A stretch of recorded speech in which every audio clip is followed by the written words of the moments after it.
All right, well, welcome everyone. Thank you for joining us today. My name is Elliot Nethercutt. I am a Principal Regulatory Policy Specialist with NARUC's Center for Partnerships and Innovation. I focus primarily on resource adequacy and reliability, particularly the policy and regulatory impacts at both the state and federal levels. So certainly excited about this effort, and I'd like to thank you all for joining us today. For what will be the first of a three-part series on bulk power system issues. Today's course is going to cover energy adequacy and capacity accreditation. We'll have a short hiatus between our next course on June 1st, covering forecasting and the growing complexities of the related changing system loads, particularly the impacts of electric vehicles. And then on June 8th, the series is going to conclude with the final topic on utility scale storage. These courses have been brought to you through a collaboration between the National Association of State Energy Offices, the National Association of State Utility Consumer Advocates, and NARUC, specifically NARUC's Center for Partnership and Innovation. A quick note on CPI, we have a mission to build relationships, develop resources, and deliver training material like this to assist commissions as they work through the complex and emerging issues in the industry. We are funded through cooperative agreements with the U.S. Department of Energy and the U.S. Department of Commerce's National Institute of Standards and Technology, or NIST. I want to encourage you all to take a look at the various resources on our website. Jessica can drop in a link to CPI's primary page there. And among those publications is NARUC's Resource Adequacy Primer for State Regulators. NARUC's former president, Judy Yogman, led that effort in 2021, and we are currently working on an updated version that's going to be released in November. So please stay tuned for that. I'll also note that this has not been the first time we're doing this kind of training. In 2021, Nezio, Nasuka, and NARUC first partnered with the Energy Systems Integration Group, or ESIG, and held a similar series with 4 training modules on foundational BPS topics. Those included resource adequacy, system balancing, stability, and the impacts of DERs on the bulk power system. So those materials are all still very relevant. The recordings and the presentations are posted on the same website that you used to register for this course. And because they were so well received, we're going to structure our series over the next couple of weeks quite similarly. So if you are on this webinar, it's because you're a member of one of the 3 organizations that I mentioned, and this is exclusively available to you. So we want this material to be aimed at state decision makers and the regulatory community. And in fact, we actually asked some of NARUC subcommittees to help chime in and identify and prioritize topics and content for these courses. So if you've been keeping up with the trade press and NERC's recent summer assessment, I think that kind of reinforces the importance of resource adequacy and reliability topics, particularly recognizing that the decisions and state level and regional impacts really matter here. And I think that's why the content that's going to be covered in these courses is really important and applicable for everyone. So regarding format and logistics, there will be 4 instructors today. Debbie Liu with ESIG will introduce them all. After you hear from these instructors, we have saved time for general Q&A, and then you'll have the opportunity to join breakout rooms for 30-minute sessions where you can ask more targeted questions to each of the instructors. So try to avoid overcrowding any single room, and Jessica and I can help out if one room is getting a little too full.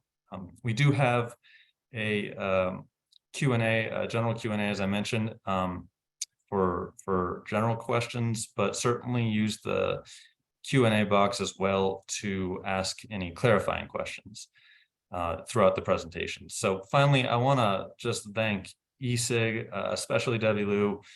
She will be running most of the show here, and she is really have great respect and admiration for her. And I think ESIG's done terrific work in this space, and I encourage you all to take a look at their terrific library of resources as well. And finally, thanks to the U.S. Department of Energy, who has funded this initiative. along with many other efforts to help regulators, state energy offices, and consumer advocates to navigate this ongoing transition of our evolving electricity system. So with that, I'm going to turn it over now to Debbie, who will guide us through what's to come. So Debbie, I'll turn it back to you. Okay, thanks so much, Elliot. I'm Debbie Liu, Associate Director of the Energy Systems Integration Group, and we're really excited to present these training modules to you. We really enjoyed doing it 2 years ago, really excited to do it again this year. We are also supported by the U.S. Department of Energy and Lawrence Berkeley National Lab, and we thank them for their support in this work. As Elliot pointed out, Energy Systems Integration Group, ESIG, we're a member-driven educational organization, and we sort of live on the cutting edge of grid transformation. And we address grid transformation through collaboration and education and knowledge sharing. We bring people together in workshops. We have webinars, reports. You can go to esig.energy and access that material. We also have task forces where we bring together members to work on issues. And one of our task forces, the Resource Adequacy and Capacity Accreditation Task Force, Derek Stenclik is going to talk about the work that was done there. So today we're going to focus on energy adequacy, capacity accreditation. We have 4 really excellent presenters. The first is going to be Dr. Aidan Tuohy from EPRI. Dr. Aidan Tuohy is a program manager at the Electric Power Research Institute. You're going to get copies of all these bios, so I'm not going to read them in depth. But I just wanted to point out that Aidan's got a long time experience in working in grid transformation, focusing on operations and planning. He is also the chair of our system operations and market design working group, and has many other roles in industry through IEEE, through IEA, through CGRE. We will then hear from Dr. Elaine Hart from Moment Energy Insights. She's a founding principal there, and she brings to us experience in resource planning. Before being at Moment Energy Insights, she was the manager of resource planning at Portland General Electric. And then we will hear from Derek Stenclik at Telos Energy. He's a founding partner of Telos Energy. He has a long time history working in renewable integration system planning. I was lucky to work with Derek at GE, where he was the senior manager of power system strategy. And then we will hear from James Okullo of ESIG. James is our newest staff at ESIG. We're really excited to have him as director of system planning. Before joining us last month, he was the manager of strategic assessments at MISO. The way this is going to work is Aidan's going to kick us off with describing what is resource adequacy, how do you measure it, why do we need to think about energy adequacy rather than just capacity? And then Elaine is going to talk about, okay, how do we use resource adequacy in a resource planning process? How do you do the IRP process? And then Derek is going to talk about how do we compare different resources and accredit capacity? How do you do this, say, for capacity markets? And then James is going to talk about how can we ensure adequacy if you have, say, a multi-state RTO, and each state may have different processes, different goals. How do we manage that kind of a process? So we're going to have the first 3 speakers speak, and then we'll do a 5-minute bio break, and then James will speak, and then we'll have 15 minutes for cross-cutting questions, and then the breakout rooms that Elliot mentioned. We encourage you to put your questions into the Q&A feature of Zoom. Some of them we may be answering on the fly, but we might be saving some of the cross-cutting questions for that cross-cutting questions section. And with that, I'm going to turn it over to Aidan Tuohy. Thanks, Debbie. Can you hear me and see the screen okay? Yes, perfect. All right, thanks everyone. Appreciate the opportunity to talk to you all here this afternoon. So as Debbie said, I'll talk a bit about kind of introducing what the adequacy issues are, particularly what some of the more recent challenges have been, and some of the reasons why A lot of people are talking about adequacy a lot more these days, and get into some of the energy issues that have started coming up, and why we're having to consider energy more in the adequacy framework. So, and then if there's questions or answers, we can get to them later. So, yeah, I am with EPRI. I'm lead on our resource adequacy initiative that's finishing up here in the next couple of months. It's a large effort we've had over the last 2 years looking at some of these issues. So we'll kind of lean on that a little bit, but also more generally on some of the stuff going on at ESIG and across industry. I think anyone who's been around this for a while already has their own definition or their own idea of what adequacy is. So here's one that we have put together at SIGRA a few years back. Around what adequacy might be, but basically it's meeting that power and energy requirements of customers within technical limits. We can talk a bit about limits there in terms of what those mean, and taking into account scheduled and unscheduled outages. So you're basically trying to understand, do you have enough capacity to meet your requirements? Your requirements will take into account the fact that there are very large extreme events that may happen that we may just have to ride through, but for the most part, you want to have a very reliable system that operates in resource adequacy many times now, 1 day in 10-year kind of expectation. But obviously, as we change the system, you may need to think about that. But that's kind of generally what we're thinking about on the adequacy side of things.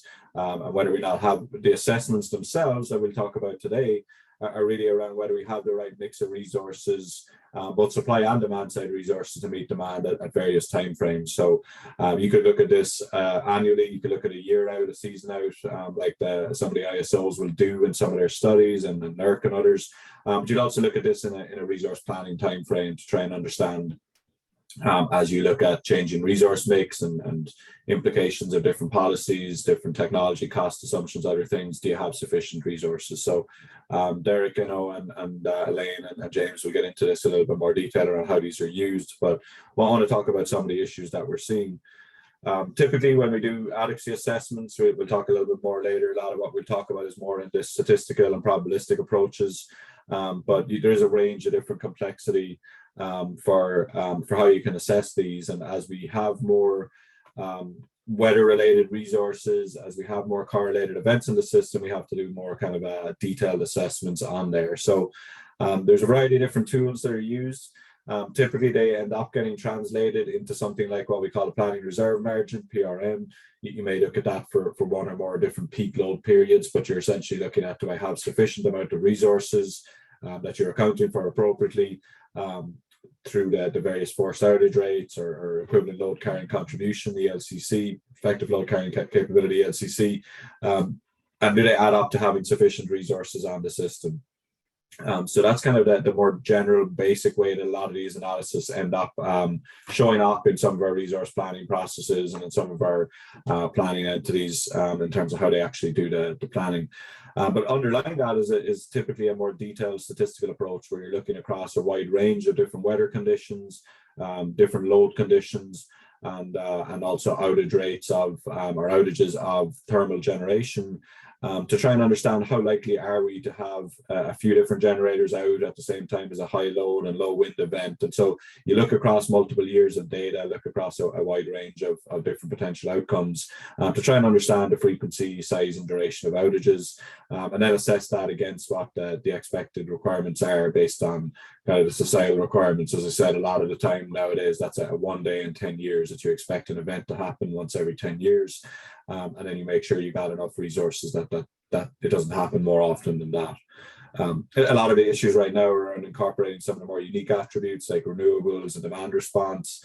There's new metrics and existing metrics that are being used differently to be able to account for those, because those aren't independent type outages that you're seeing on wind or solar plants. The pattern or the shape of the wind profile is going to be very similar across a wide range of weather plants. It's also weather driven. You don't have, you can't necessarily control all of the capabilities of what's happening on the wind or solar fleet. So incorporating some of those has been a big challenge, and I think some of the others will talk more about that as well here in the rest of the meeting. In terms of adequacy, one thing as we're thinking about adequacy and we're starting to bring energy considerations in, one of the things we've been trying to look at is what's adequacy, what's reliability, what's resiliency. So when we think about adequacy here in this context, we think about adequacy as kind of the expected performance of a system over the range of conditions. So you look across a range of different things, whether it's kind of standard, more normal spring, summer, fall days. Then you also want to look at some of those more extreme days and make sure they're included in that kind of statistical approach. So you have things like how often are we going to have a drop in or load shedding event? How often are we going to have periods that are close to load shedding and some of these types of things? So it tends to be a kind of a pass or a fail. We've either had enough resources to meet our requirements or not. Whereas a resilient, you still look at that, but then you also look at what happens in the extreme and the ability to bounce back and the ability to ride through the event as well. And so when you think about resiliency and compared to adequacy, that's some of the discussion that we often have is what's resiliency, what's adequacy. Resiliency really is that kind of what's happening in the extreme and how we're going to actually get through the event, whereas adequacy is more the standard expected values. And that's getting important as we think about things like Winter Storm Uri, polar vortex in February there, where we had various issues with that showed some of the challenges we're having in how we assess adequacy. So we obviously saw this very high winter peak demand, a lot greater than what was previous. So being able to make sure we're actually doing a good job forecasting what that load is and understanding what the load's going to be. It was a lot more than what had been expected. Part of that is a change in the underlying load. Part of it's just that the load forecasting methods themselves. We had obviously a very large amount of the supply capacity that was unavailable there in terms of both the equipment itself having outages, but the fuel supply limits, and some of these kind of correlated outages in our traditional methods weren't always being well considered. So a lot of the work has been around considering, are you going to have the energy during the times of need? So it wasn't, in all cases there, wasn't necessarily that there wasn't capacity available, it was often that there wasn't energy to back that up.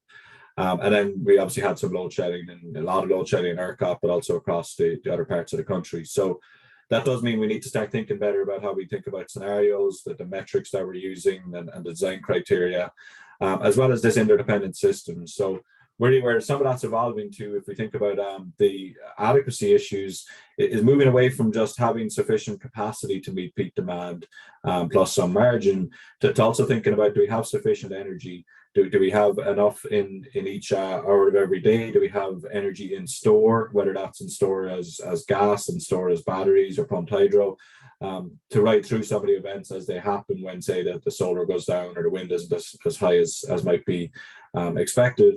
And then we also have the flexibility to move the system around to respond to that. So being able to actually understand what are the conditions that are needed, and then or what are conditions we're likely to see, and then do we have that sufficient amount of energy and capacity is an increasing part of what we do in the adequacy assessments. Whereas in the past you kind of were covered if you had enough to meet your peak demand because of the nature of the resources. You now are starting to also consider, do we have enough energy as well as capacity to ride through those events. So this is from the ESIG report that Derek actually led a few years back, but when you think about the different phases there, we've not gone from having enough capacity to meet peak load. As I said, it's then moved to things like peak net load. So no longer are we just thinking about do we have sufficient amounts to meet your summer peak, but also sometimes it might be that we the most concerning periods is when we subtract out the solar. You can see that in places like California where the net peak happens later in the day now when the sun goes down. So that's actually the most challenging period. Start moving on then to not just some net peak, but also just when are the risks actually happening. So we think about something like some of the winter events during Elliott in the past year. It's not necessarily the very peak, it's also places when, or time periods when you do see a large spike in demand, maybe sometimes when there's higher outages than typical, when there's widespread weather events compared to more localized weather events. So having that capacity available at high risk, and then being able to actually get through, do we have sufficient energy available? It's not just having the capacity, but being able to bring the energy in as well. So this is really where we're thinking when we think about or talk about energy issues as well as capacity issues. It's not just having the steel in the ground, it's having the fuel that's actually there behind that as well on the system. And just to give a more concrete example, so NERC is now looking at the this issue of energy assessment in their ERATF Energy Reliability Assessment Task Force. And really what that's trying to understand is NERC have traditionally looked at capacity. You'll see their seasonal assessment that was released in the last few days has looked at Is there sufficient capacity resources? But they're also starting to think about, is there energy resources as well? This gives an example here. If you looked at each hour individually around the capacity that was there, you're really worried about, do I have enough capacity to meet the peak? And if you, in your standard capacity assessment, you may not have kind of considered what happened in the few days beforehand. You might almost treat everything individually and just look at a peak demand period. It's obviously an oversimplified way of doing things, but you can see here what you might miss out on if you're not capturing some of the energy issues, where maybe, for example, it's fuel energy that's stored at the start of an event. In the Northeast, for example, LNG stores at the start of an event, or amount of on-site fuel that's there at the start of the event, that starts getting depleted if you have high demand over a course of a few days. And so you need to be able to also think about some of this energy issues. A lot of the modeling that we used does have the capability to do that. So it's really a case of exercising that capability, properly understanding some of those, and then bringing some of those concepts in. So again, it's not just looking at, do we have capacity to meet peak demand, but also capacity to meet, or energy to meet the demand as it changes over the course of several days or several weeks. So that's kind of the energy issues and why we need to start thinking about energy. What that brings up, some of the kind of key things is, are we studying the right conditions, using the right data? So really, when we're thinking about adequacy assessment, some of the issues, particularly as we look out longer term, understanding what the load's going to look like. We saw in Winter Storm Elliott just this past year again, that we saw where the load forecasts were pretty far off, and some of that may have been temperature weather forecasts, but it was also the amount of heating load in the system was underestimated, where trying to understand what the actual behavior of the load was going to be when it got that hot during a holiday period. The models weren't well tested, the data wasn't available, so being able to think through what's the load going to look like under those extreme conditions. Then thinking through things like, how do we actually adopt technology, and be able to understand things like how much electric vehicles are going to come online, what's their behavior going to be like, how distributed PV or distributed storage or other demand side resources will come in, how they're going to behave, and how they can contribute to adequacy, as well as how they may behave under extreme conditions. And then thinking about climate trends, and I'll show a little bit in a second about some stuff we're doing there, but looking at how we think about climate trends in the system, and how we adopt the models and methods we're doing, so that especially as we look out beyond, say, 2030, that we're starting to understand how are we going to see more extreme heat, more extreme cold, what's that going to look like, and how different resources are going to behave under different future scenarios. And then when you get into kind of operations, how you actually behave during extreme weather, how the gas and electric system will be coordinated, how the load is going to behave, how different types of storages will behave, and when those are going to be charged and discharged. Thinking about how we use chronology there, so in terms of hour by hour simulation rather than just simulating that peak period, really focusing on how we use energy over the course of a few days as we see extreme events, and how the markets are actually implementing those. So the markets themselves also need to be considered a bit in terms of how we think about what we're studying. And then when we think about data itself, just what's the cost and performance of different resources, how are they going to actually perform under different future scenarios, how are customers going to behave, whether it's responding to different types of price signals, whether it's specific controls that are in place, whether it's different distributed resource aggregators, how all of those are actually happening on the system. You can see the figure there as examples of different types of tariffs and how different types of loads might behave under different types of tariffs. So looking at that and understanding what data is needed is really a big piece of the challenge at the moment. And one of the things we're really going to need to start gathering that data, start making sure that we have consistent data sets from region to region. So when you're representing your neighbors, you got a good job of representing what they're seeing. Because often we do in these large events, we do end up relying on neighbors or have the potential to rely on neighbors. So being able to kind of develop those scenarios is very important. We've been doing some work with ISO New England to look at this around looking out to 2032 and understanding what cold or hot weather might look like, then using climate models to adjust a large historical record, and then be able to pick out what type of extreme events might be important to study for them. It's a screening model that looks across a 720 different weather years and looks at different scenarios of what might happen, but then able to kind of pick out when are the periods when you might see the most risk, and then be able to study that in more detail using some of their energy assessment tools I'll talk about in a second.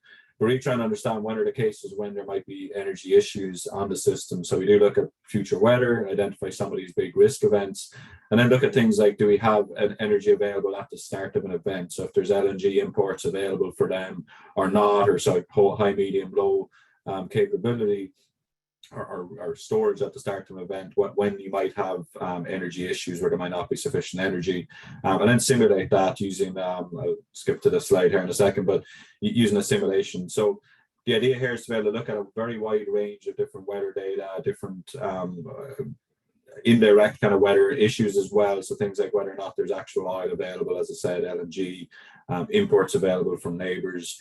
All of those things have to be assessed and then be able to understand where the periods when you might have some of the most risk happening on the system.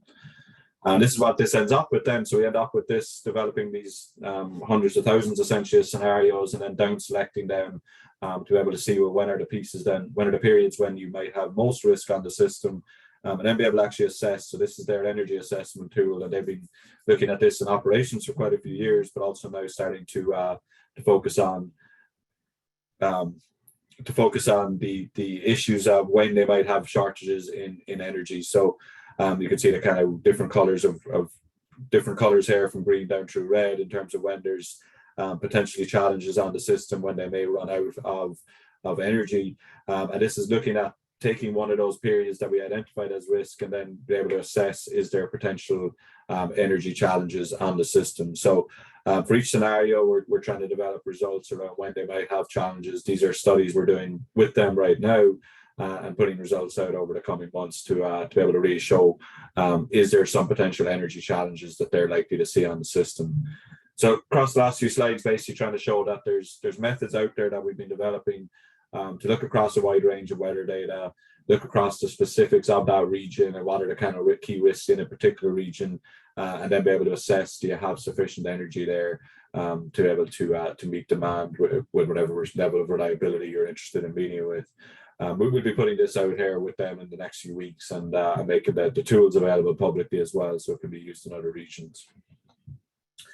Another one I mentioned as well, just before I finish up, is gas electric coordination. So this is from some work being done up by some folks in the Northeast, but looking at how gas and electric are coordinated. And you can kind of see here, the point here isn't to go through the different lines in detail, but when we think about having enough energy, part of that is making sure the gas is available when it's needed.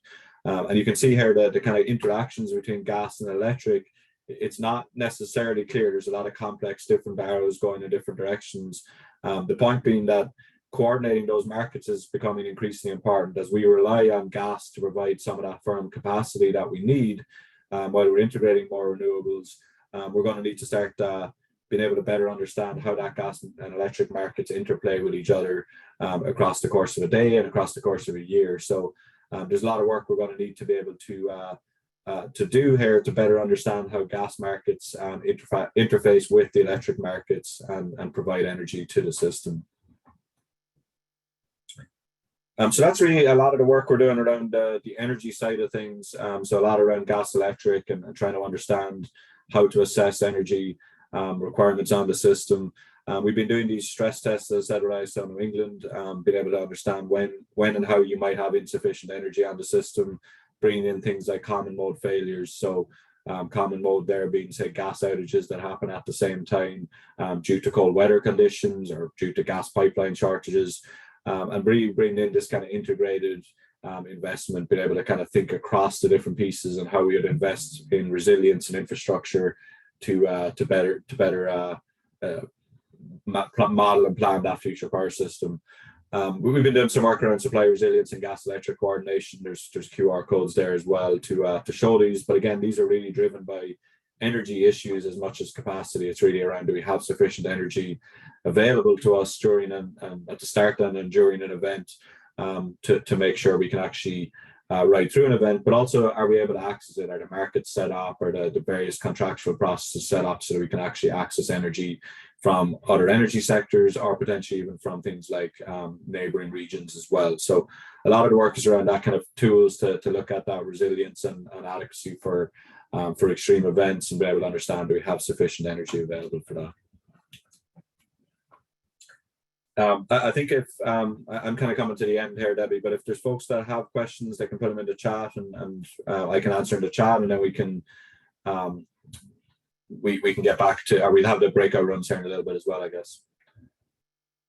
Okay, that sounds great. Thank you so much, Aidan, for that excellent presentation. So yes, everyone, if you have questions, please add them into, actually, I think there's a Q&A function that you can use that's separate from the chat that I think we're going to be using for questions. So there's a Q&A button at the bottom that you can use to ask questions.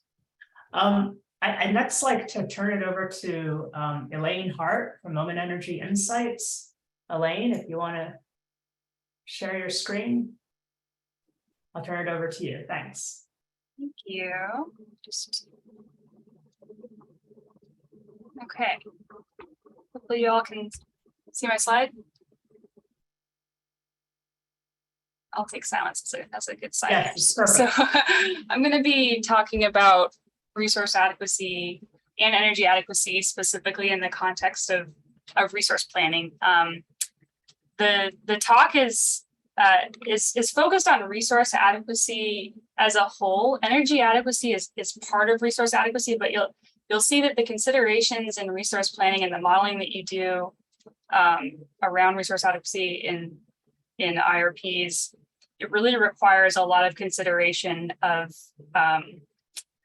how resources can perform, what your models can capture about how they can perform, and all of those weeds are sort of intertwined. Energy capacity issues, they're all related, and they all kind of have to be treated together and holistically. So we're going to walk through it from a high level, and I'm going to try to pull out the places where things are really important for systems that might encounter energy adequacy problems as we go. But just remember that this is all, it all interacts with each other.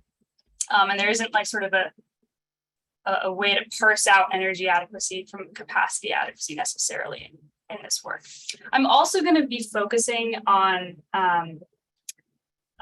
sort of the simplest case for resource planning, which is we're going to be looking at this from the perspective of a vertically integrated utility that has an integrated resource planning process and a centralized procurement process. This vastly simplifies how you think about resource adequacy, because you can just directly compare resource options to one another in the context of the portfolio of your existing resources and all of the other resources that you're considering, and evaluate those with respect to an individual utility's customer needs. So this is kind of as easy as it gets. It gets much more complicated in the next talks. You'll see where you have decentralized decision making. So if you have a capacity market, or you have to determine capacity payments, or if you have RA programs that span multiple utilities, or some combination of these, then you need to start doing attribution of resource needs, accreditation of resource contributions, parsing out who's responsible for what, and what an individual resource is contributing to a system relative to other resources. These are all really challenging problems. So everything that I say in this presentation kind of also applies for those systems, but there's more that applies to those systems.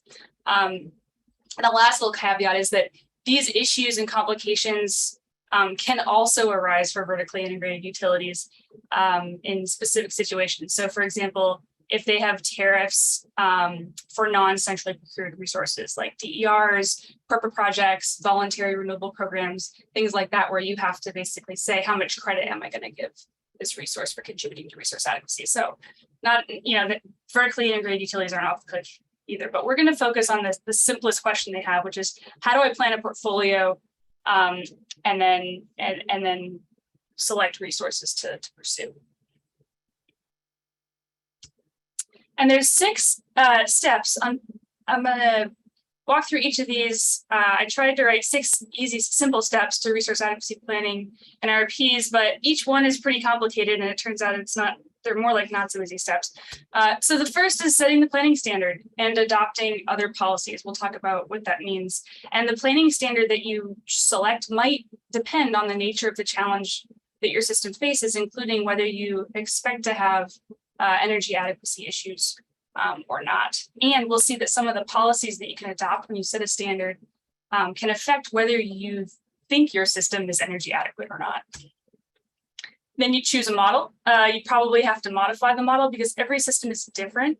And most of the time, there's some consideration that you're going to have for your system that isn't available in an off-the-shelf model. So we're going to talk about some of the weeds in choosing a model or designing a model and how energy adequacy issues kind of interplay with those decisions. And you have to find the data, and a lot of times that means developing the data. And then once you have the model and the data and your standard, you evaluate the system if you were to do nothing. Just see sort of baseline, where are we at? And then that gives you information about what types of resources you might want to pursue in order to meet any resource adequacy needs that you identify for that base system. If you do identify resource adequacy needs in your base system, which you probably will at some point, you then design portfolios of actions to meet the standard. And I say approximately here because it turns out it is really hard to design portfolios of actions to meet a resource adequacy standard at least cost or the best balance of cost and risk, whatever it is that your planning framework dictates. This is more of an art than a science at times, and we'll talk a little bit about why. And then finally, at the end, hopefully, you take your portfolios, you run them back through your resource adequacy model, and you confirm that they meet the standard that they were designed to meet. So let's start with the first one, setting the planning standard and other policies. I think, Aidan referred to the 1-day and 10-year standard. That's a standard that we've been using for a long time. We've gotten more sophisticated in sort of understanding what that might mean and evaluating whether a system meets that standard. And now there's a lot of nuances around that standard, but I'd like to back up a little bit and just remind folks that when we're choosing a standard, we really want to think about what it is that we're trying to avoid. If you're trying to avoid any and all supply shortages, that you're going to be out of luck. Are you trying to avoid frequent supply shortages? Is there some frequency of load shed that's unacceptable? For that, you might consider a frequency-based metric. Loss of load expectation, loss of load probability, loss of load hours. Some of these frequency-based metrics can be difficult to interpret or to calculate in an energy-constrained system, because in an energy-constrained system, there might be a lot of different ways that you could experience a shortage if you're short on energy versus capacity. So maybe you experience all of the shortages, in 1 or 2 hours every once in a while, or maybe you have a way of spreading them out and experiencing very small shortages that might have a lot less impact to the system, but happen a lot more frequently. Is that a worse outcome? That depends on whether you're trying to avoid frequent shortages or large shortages. If you're trying to avoid very large shortages, expected unserved energy is a really helpful metric. That tells you basically how many of your customers are going to be experiencing a curtailment sort of on average. And we don't have sort of established expected unserved energy standards like the 1-day and 10-year standard that we have on the frequency side. But I think this is an area for us to focus on into developing sort of new standards for resource adequacy that account for energy. Or are you really focused on avoiding shortages or load shed events during critical periods where it might be particularly dangerous for people to not have access to electricity? If this is the case and you know what those events look like, then maybe your adequacy standard is to be able to, on an expected basis, meet load during those types of events, those stress conditions. You could make this a little bit more sophisticated by developing sort of a damage function for the consequences of unserved energy during different types of events, during different types of day, different seasons, and maybe you can also have maybe a standard for how much damage you're willing to accept. Across all of these metrics, the question is what amount of failure is tolerable? It's going to have to be more than 0. or the system will be unreasonably expensive. And maybe you have multiple criteria that you're interested in, and you might need multiple metrics to capture whether or not you're adequate. Let's talk about the other planning policies a little bit. This is an umbrella that covers a lot of different things.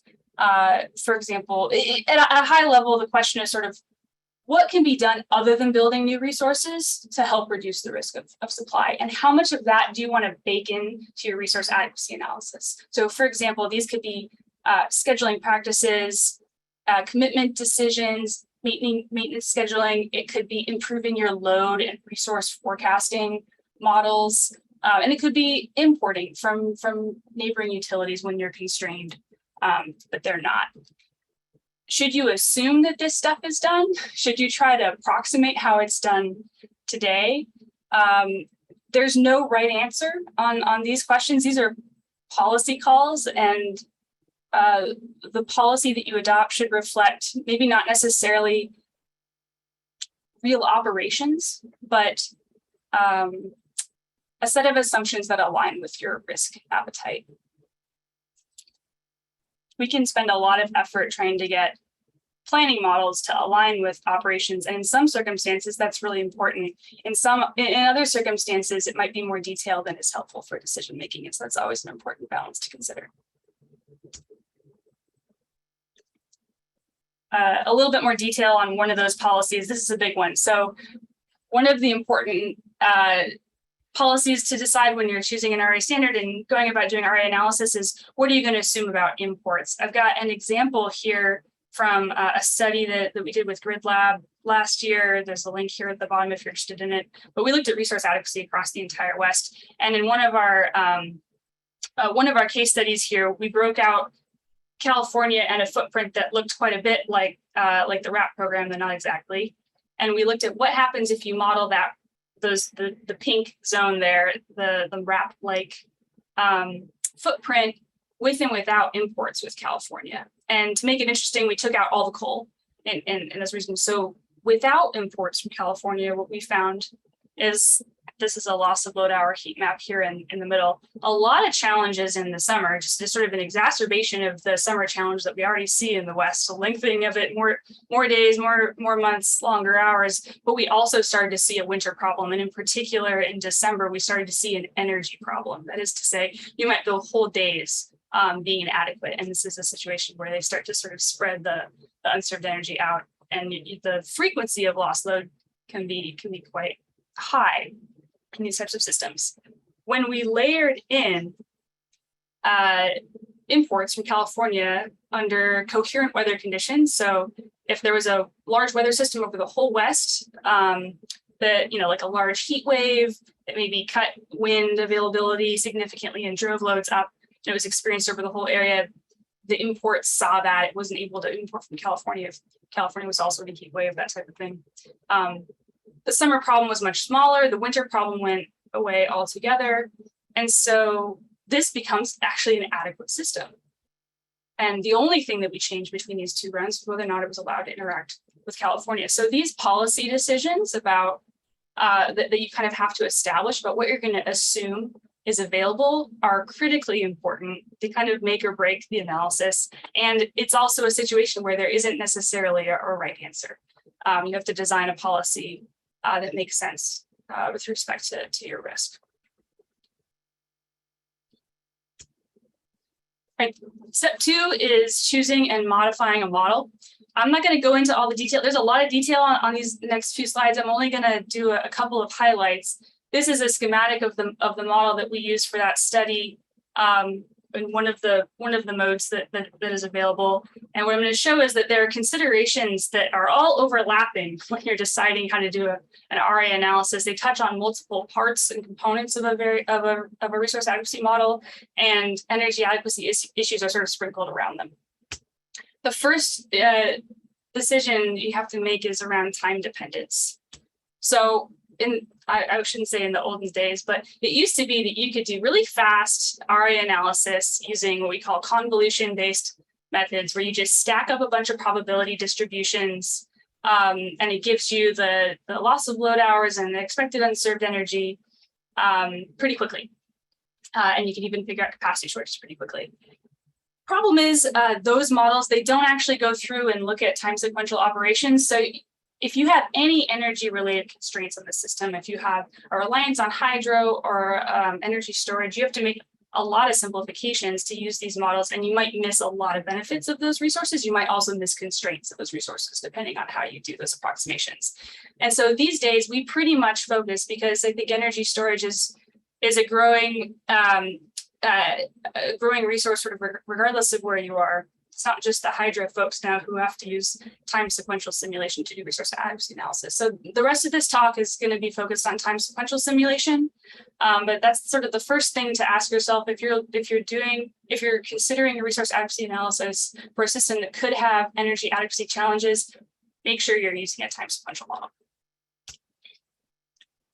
The next topic here is weather conditions. I won't go into a whole bunch of detail here because I think there are a lot of places where you can get this information, and it's not specific to energy adequacy, but there are a bunch of different ways to develop sort of the set of weather conditions that you consider in a resource adequacy analysis, and there are some considerations here that you can read on your own time if you're interested.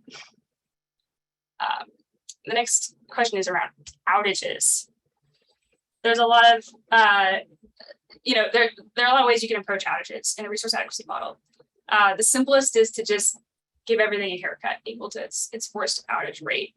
That's really easy. That might be reasonable if you've got highly modular resources like batteries. It could be reasonable when the unit sizes are very small relative to the size of the system. Or maybe just as a screening run to kind of identify when those weather conditions are that you really want to focus your resource adequacy analysis on. But as you go down this table, you get more and more complex approaches to modeling outages, and in energy limited systems, I think that some complexity here becomes warranted. So the next option is Monte Carlo time independent outages. This is where you just kind of randomly draw at every time step whether a unit is on or off. And it can go on, off, or on, off.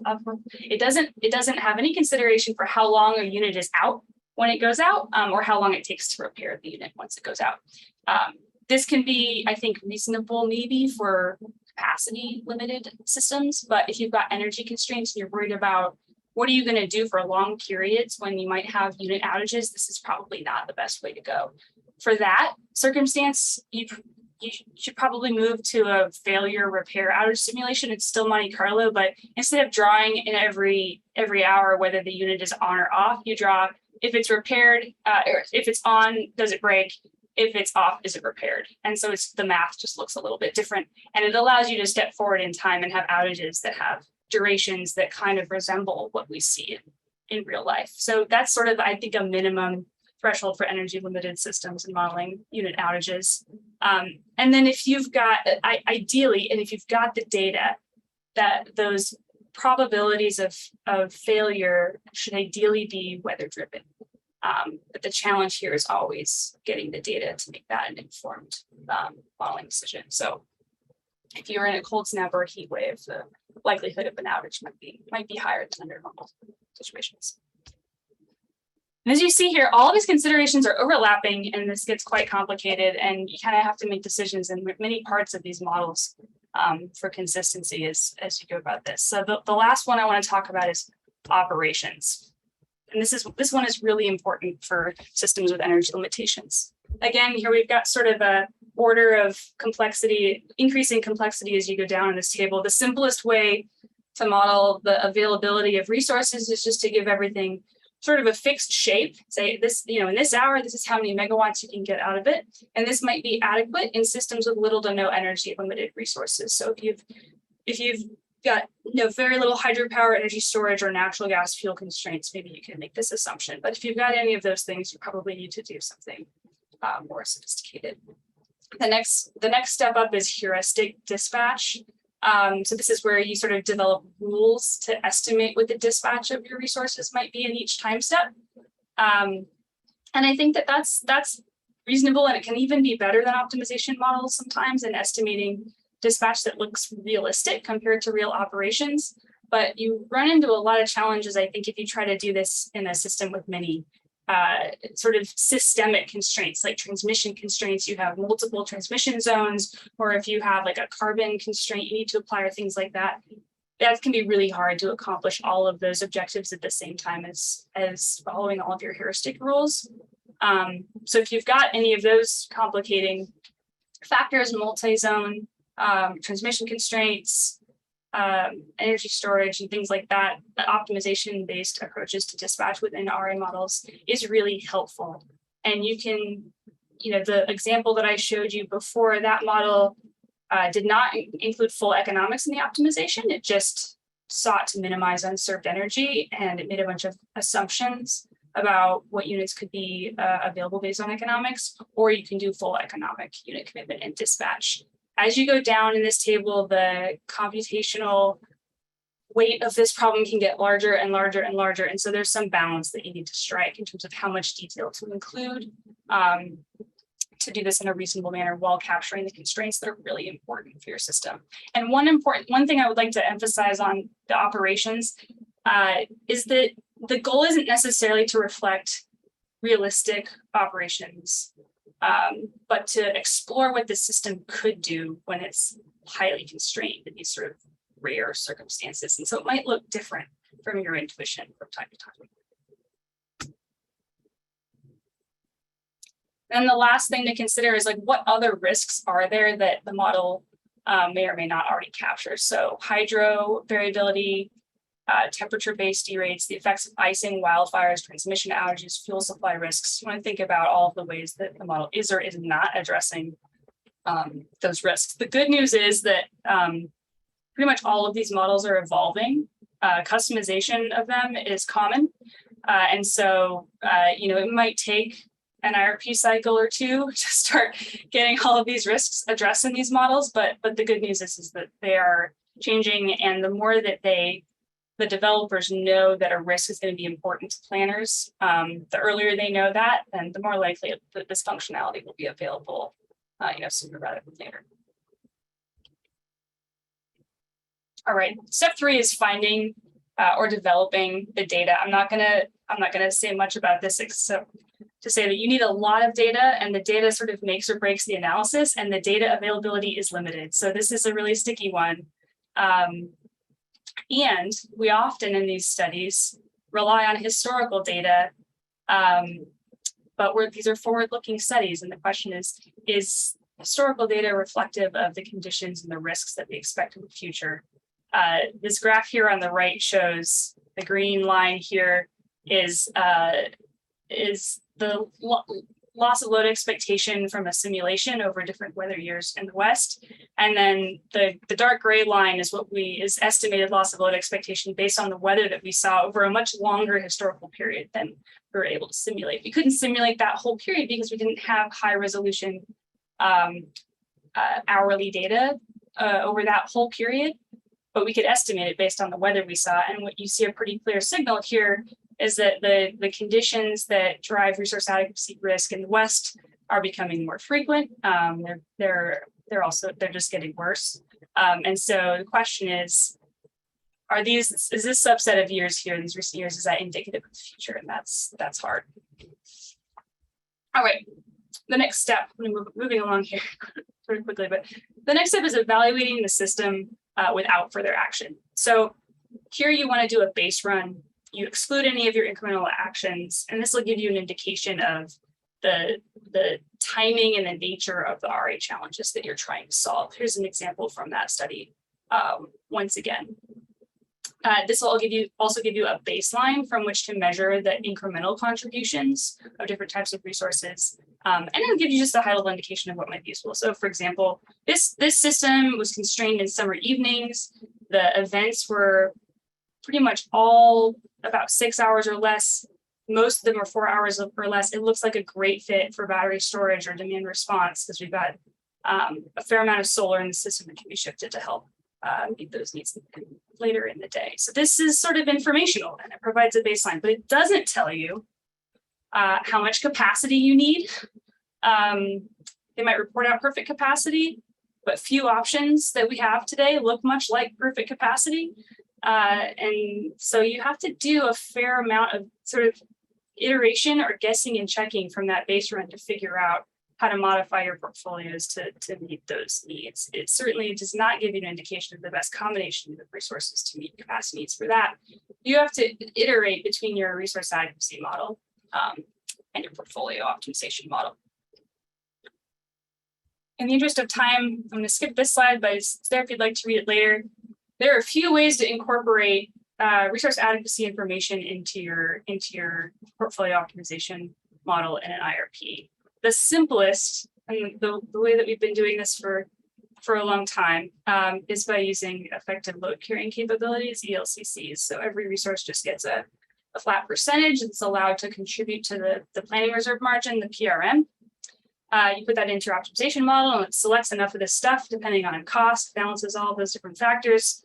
And it basically treats every unit of, in this case, battery and solar as equivalent. It doesn't matter how much of it you add, it always gets this flat contribution.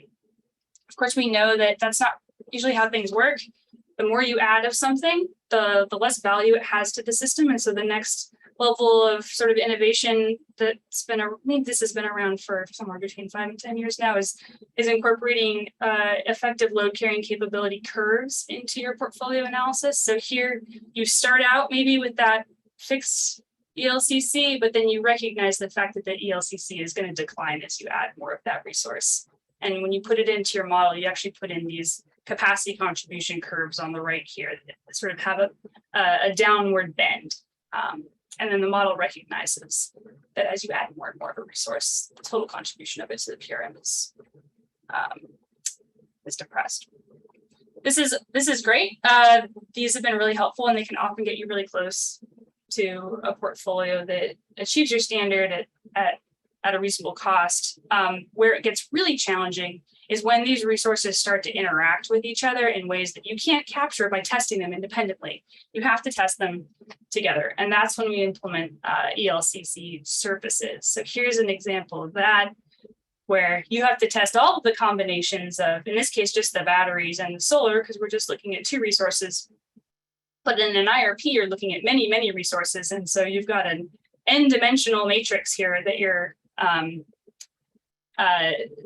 trying to input into your model. It requires a whole bunch of runs in your resource adequacy model to figure out what the capacity contribution is of each of the possible combinations. And so this is quite computationally intensive, but it begins to capture these portfolio effects in a way that you can't get by testing these resources individually. So a lot of people are moving in this direction. The last option, which is described a little bit on the slide before that I'd like to pose, doesn't look like this at all. If you have a sense of what the conditions are that you want to plan for, the really critical conditions that are most important for your system to be adequate in, you can just bring those conditions directly into your portfolio optimization. The challenge is that oftentimes, especially way out, 10 years, 15 years out, you might not know what those resources look like. So you still have to do some exploration with the resource adequacy model to make sure that you're capturing the right weather conditions and critical events. Hi, Elaine, you've got 2 more minutes. Excellent. It's my second to last slide. Thank you, Debbie. So far, what we've talked about is, running your base run, looking at what your loss of load metrics are, calculating your resource contributions, and then putting those into your portfolio optimization. The last step is making sure that what comes out of your portfolio optimization is actually adequate. And so this involves sort of looping back through the process. Ideally, you loop through and you converge on something that is resource adequate and that, based on your portfolio optimization, appears to be low cost. But this is a place where you can kind of run into a lot of dead ends and troubles, and you can require a lot of sort of manual adjustments as you go, or maybe it's just computationally intractable to iterate enough times to converge. You might also overshoot and end up with systems that are overbuilt, and then have to figure out how to back resources out in an intelligent way to get close to your resource adequacy standards. So this is kind of what it looks like ideally, but in practice, this is one of those places where it's The current approaches are more art than science, and this requires a lot of sort of care and feeding to make sure that you're doing it right. And this is probably where I spend 80% of my time right now is in some stage of this process. And it gets much harder in systems with a lot of portfolio interactions, a lot of portfolio benefits, a lot harder in systems with a lot of energy adequacy issues. Those things complicate it considerably. And so I'm hopeful that with all the great work that's going on, we'll have some more innovations on this front in the coming years. And that's it. 6 not so easy steps.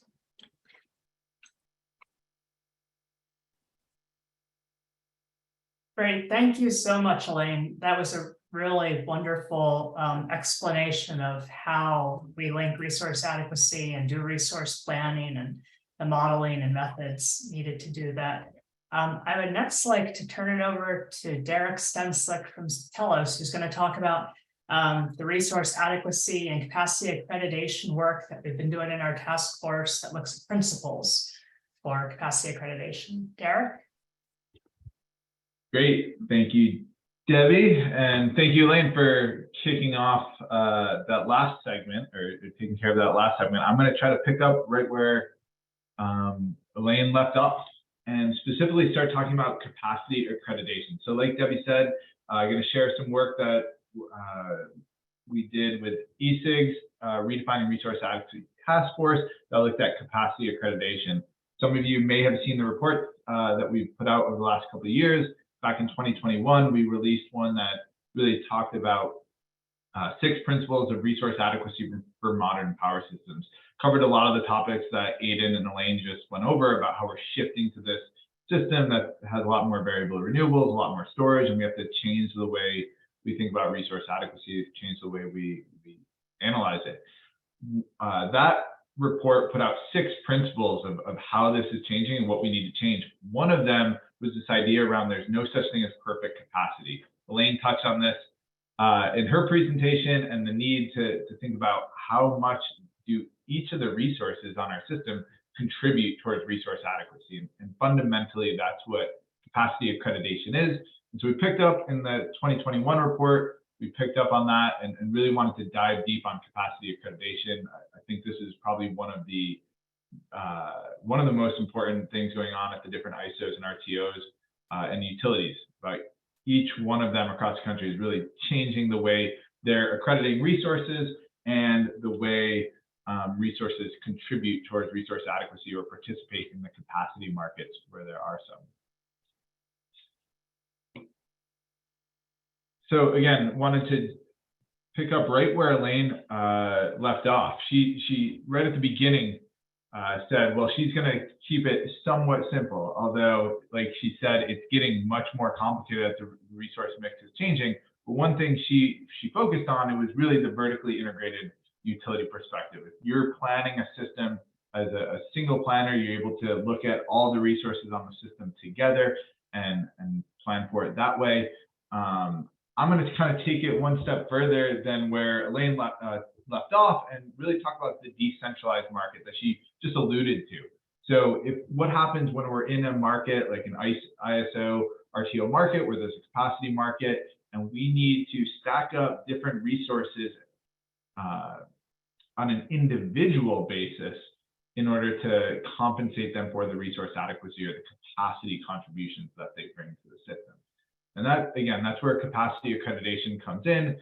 It's really a mechanism or a method where we can measure individual units' effective capacity contributions for reliability. We can do it, the goal is to do that in a technology agnostic way and do it in a way that we can start trading resources amongst one another. So if we're taking off 100 megawatts of coal, how much of it additional resources do we need to replace it? If, we're going to change it, replace it with a portfolio of wind, solar, batteries, or gas.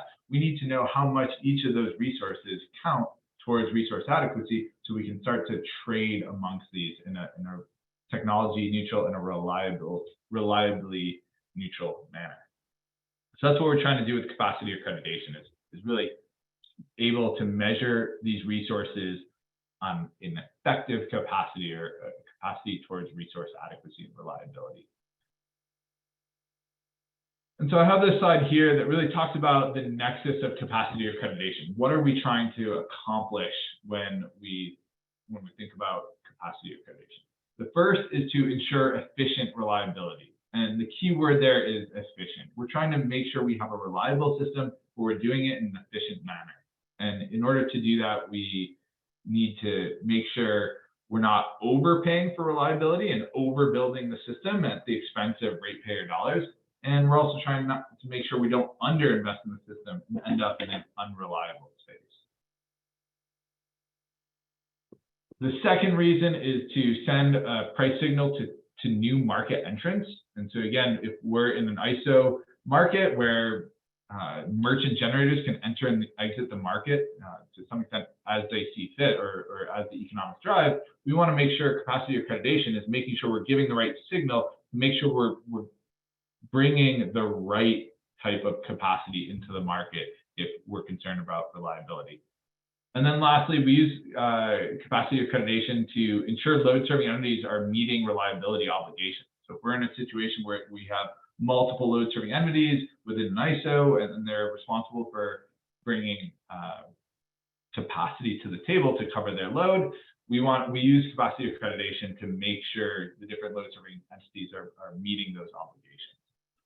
One thing I have here in the right, it's a little confusing without me kind of speaking to it, is this idea that accreditation does not necessarily mean a reliable system. What I mean by that is we don't want to rely exclusively on capacity accreditation or a planning reserve margin to say that the system is reliable.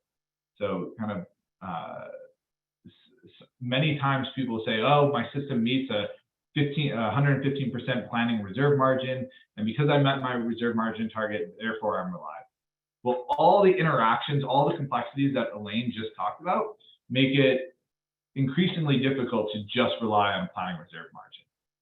Sure, if theoretically you get your accreditation absolutely perfect, it will track well. But when I say kind of we need to ensure there's a reliable system, what I mean there is we still need to do the full probabilistic resource adequacy analysis, that 1 day in 10-year loss of load expectations, that type of analysis to ensure that the system is reliable. So I have a little bit of a fun cartoon here, but it's really meant to think about how does capacity accreditation start getting used. So on the left-hand side is our resource adequacy analysis. And this is how we determine if the system's reliable. We get metrics like our loss of load expectation, our 1 day in 10 years, our expected unserved energy. This is a probabilistic assessment. We're running hundreds or thousands of years of simulation, and we're calculating a probability that the system has enough resources to meet load. And then on the right, we have our resource procurement. That's how we make sure we're purchasing the right capacity in the right places at the right time. And there's a linkage between those two. There's, on the one hand, making sure we have a reliable system. On the right, making sure we're kind of making the right investments for the system that we have. And that's where the planning reserve margin and the ELCC come into play. And you can tell by my cartoon here that it's can be fraught with a lot of complexity. And if you get it wrong, we're potentially not going to bridge the gap well. And just wanted to show an example of how we measure a portfolio of resources, right? Because I think on the left-hand side, this is typically what most people are using. This comes from EPRI, did study resource adequacy in the desert Southwest. That had this visual, and it shows as the system progresses from kind of the current system out to 2033 and meeting clean energy goals and decarbonization goals, you can see the installed capacity on the system changes considerably. The coal, the natural gas starts to go down with some of the retirements, and then you see large growth in solar, wind, and battery storage. And you can see on installed capacity basis, 67% of the total fleet in 2033 is made up from renewables and storage. And I'll kind of go to the right-hand side here, and you can see what that means from an energy perspective, right? Because of the capacity factors of the different resources, some of the resources that are a large portion, like solar, of the installed capacity, well, their capacity factor is relatively low, so it doesn't make up as much of the total generation box. And you can see from an energy perspective how the different resources stack up. And I think everybody's very familiar with kind of the capacity versus energy. What I have here in the middle, though, is effective capacity. And this is the capacity specifically needed to meet the resource adequacy reliability targets. And it's how each of these capacity credits, again, stack up to meeting a certain need. You can see this doesn't increase nearly as much because each of the resources gets a different capacity credit. And the other thing is the load is increasing, so you only need enough effective capacity to kind of keep up with the relatively peak demand period. So that's what I'm talking about here, is that effective capacity. It's what we accredit resources in order to meet our resource adequacy criteria. And you can see how the differences between installed capacity, energy, and effective capacity for resource adequacy. And I just want to talk about kind of this evolving challenge of the planning reserve margin. This is a couple visuals that I borrowed from Gord Stevens. He has a whole presentation that walks through this evolution in more detail. I'd recommend you taking a look at that. It really marries some of the concepts that both Aidan and Elaine just spoke about in detail. So historically, we had our fluctuating demand over the course of the year, and we said we're really concerned about the peak demand, and we're going to plan our system to meet that peak demand period plus a little bit of a margin. And that planning reserve margin historically was really there to cover just in case what happens if load is higher than expected. We have a higher than expected heat wave or cold snap. And we know there's going to be some generator outages. And so we want to kind of put a little bit of a buffer on top of that peak demand. And that was the planning reserve margin. And that worked really well in a scenario where we had kind of uniformly available resources. You could stack up your capacity blocks, your gas, your coal, your nuclear. You could just stack it up and make sure you got to the peak demand plus that planning reserve margin. And if you covered that peak demand period, you were good for the rest of the year because those resources were kind of uniformly available, at least how we thought about it historically. Well, we know that's changing quite a bit now. We have variable renewables, we have energy storage, we know the gas fleet and other thermal resources fluctuate in their availability. And so we end up in a situation where you could be more than adequate during your peak demand hours, but actually have shortfalls in other times of the year where load is lower, but maybe the different resources don't show up. Maybe solar is lower because it's at night, or maybe you have gas show up at a lower amount because of fuel supply constraints or cold weather outages. And so we're moving to the situation, we're already there, where our risk is not necessarily those peak summer mid-afternoons anymore, but our peak risk is shifting to different time periods across the year. And that's really important for thinking about how we accredit resources. It's not just how you showed up during peak demand periods anymore. It's really how do you show up when the risk is highest on the system, regardless of when that occurs. And so Aidan spoke quite a bit about this transition from kind of accrediting resources or thinking about resource adequacy as capacity available at times of peak load, shifting to peak net load, to periods of high risk, and then eventually you get to a situation where as the system transitions to more variable renewables and high levels of battery storage, you end up in a situation where we're really concerned about both capacity and energy being available at periods of high risk. So the key words there are it's periods of high risk, not necessarily high load anymore. And we're concerned about both capacity and energy contributions from those resources.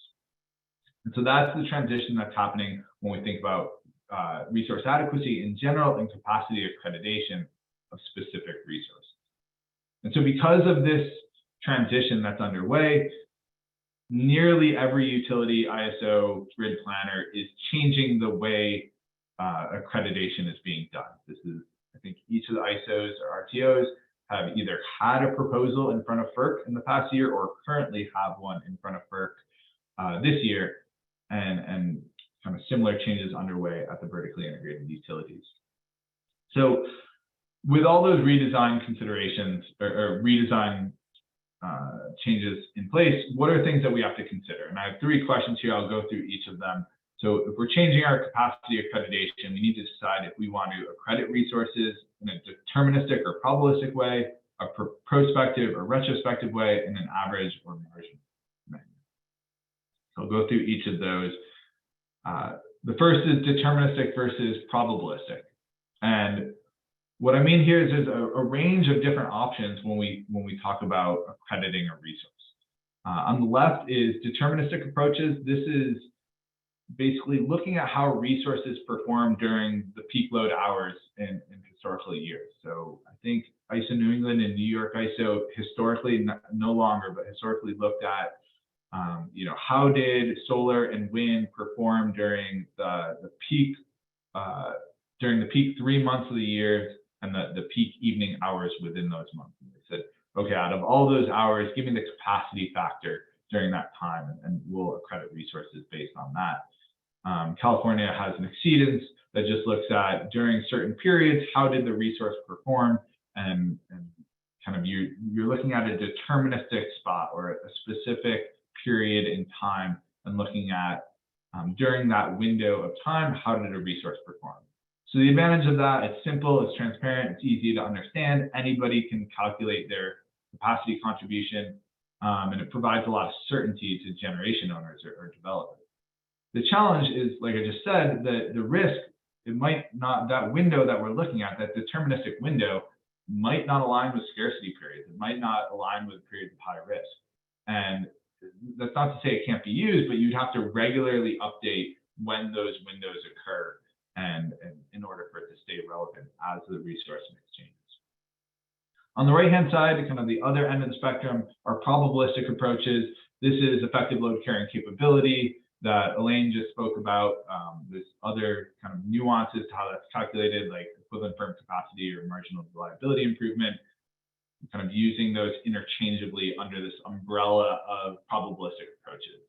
And in this example, we do our probabilistic resource adequacy analysis. We calculate our loss of load expectation, do the 1 day and 10-year calculations, looking at many hundreds of possible future scenarios, hundreds or thousands of possible future samples of different weather, different load, different generator outages, and we calculate the ability of the resources to serve load during periods of high risk or periods of loss of load.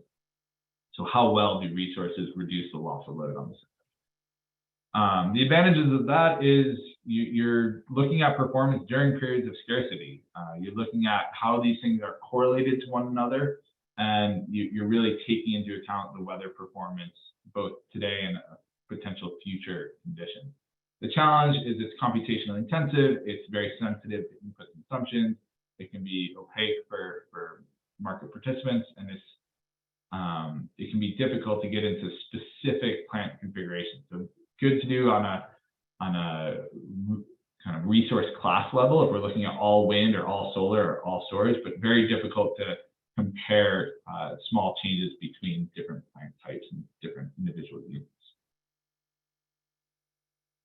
The second thing we need to consider is retrospective versus prospective. So retrospective is, do we look at how past performance of resources and how they actually perform during periods of tight supply in the past?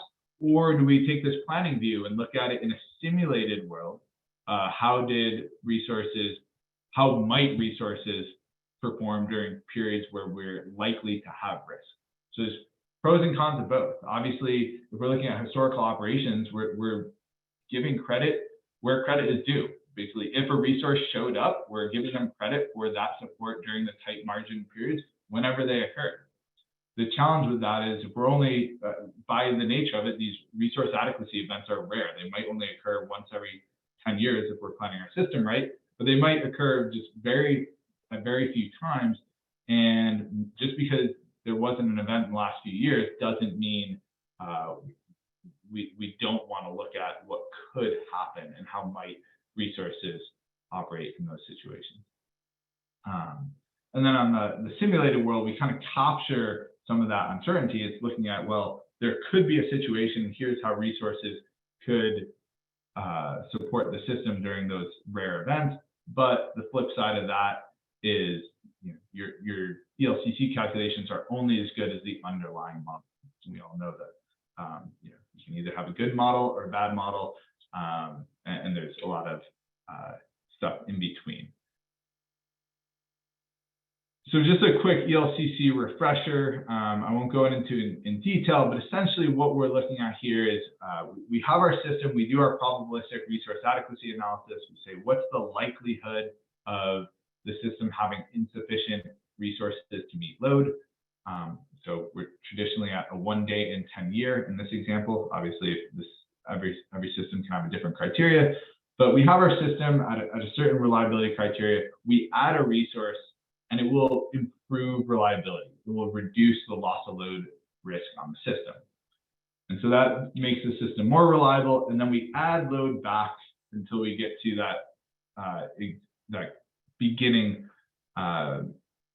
level of risk. And so ELCC is measuring the amount of load that you can add given a certain amount of resource addition. So if we added 100 megawatts of solar and could add 40 megawatts of load to be at the same level of risk, that would be a 40% ELCC.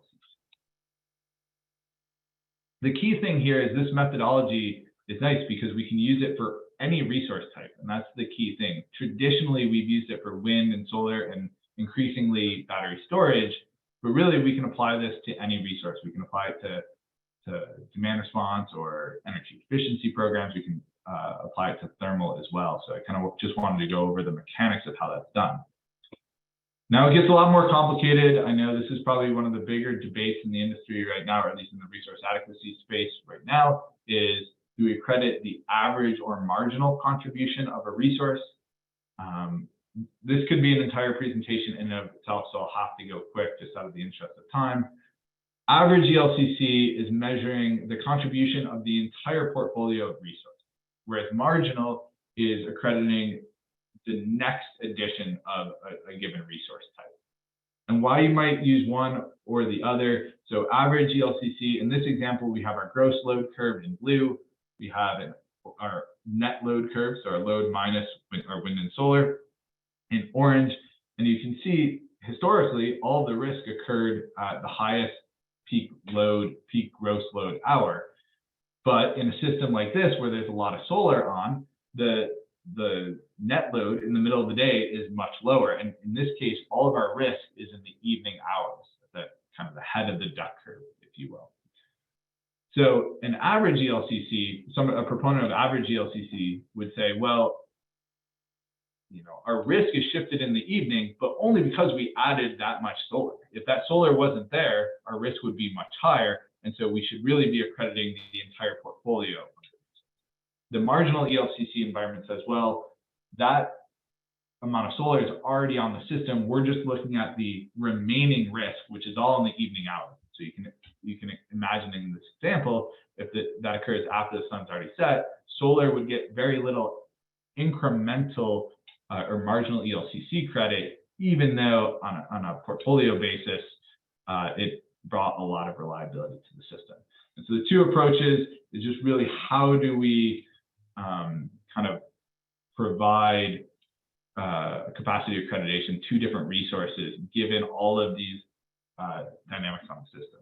The key thing here is the accreditation of one resource type is very dependent on all of the other resources on the system. So you can think of storage in this example, might not have had a high contribution capacity credit early on because the peak load period was much longer. But you look in the net load, and now it just has a very short duration of peak load hours to clip off. And so solar in this example helped boost up the accreditation of storage if we're using a marginal example here. So a lot of nuances there. I could go kind of spend the rest of the presentation talking through that, but we will have to save that for another time. So the ESIG task force on capacity accreditation came up with these 5 pillars of if we're redesigning a capacity accreditation framework, what are the things we need to consider? Again, I won't go into all of these too much. One that we spent quite a bit of time on was this idea around non-discriminatory. And the key component is, the key consideration for that is capacity accreditation for all. Basically, how do we create a level playing field across all resource types, recognizing the benefits and limitations for each of them, and how can we consider transmission, interregional coordination as a capacity resource for demand response or load flexibility as well. So the two kind of top recommendations that came out of this paper, this task force, the first was on capacity accreditation for all. How do we apply the same methods or the same framework that we've used for wind, solar, and storage? How do we start to expand that to include thermal resources, which we know have challenges because of fuel supply risk or correlated outages during extreme weather? How do we apply it to transmission, which we've historically not thought of as a capacity resource? And how do we expand it to DER, load flexibility, demand response? Again, coming up with this accreditation that can work consistently across different resource types. The second is around how do we link accreditation to actual operations. So I talked a lot about how having a deterministic versus a probabilistic view. Basically, there's benefits of both. If on one end of the extreme, kind of having an energy-only market that just pays people to show up when there's scarcity, and having scarcity pricing is an incentive to do that.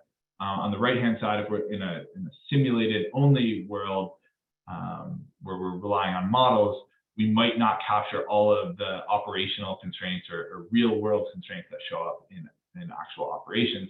And so there's a variety of different mechanisms, pay for performance, credits or penalties, there's RTC curves, there's multipliers on top of ELCCs that you can use that really help link the energy-only market kind of operation side of it to the simulated accreditation. I think the key thing is there's benefits to both approaches, and there are mechanisms to help to bring the best of both worlds together.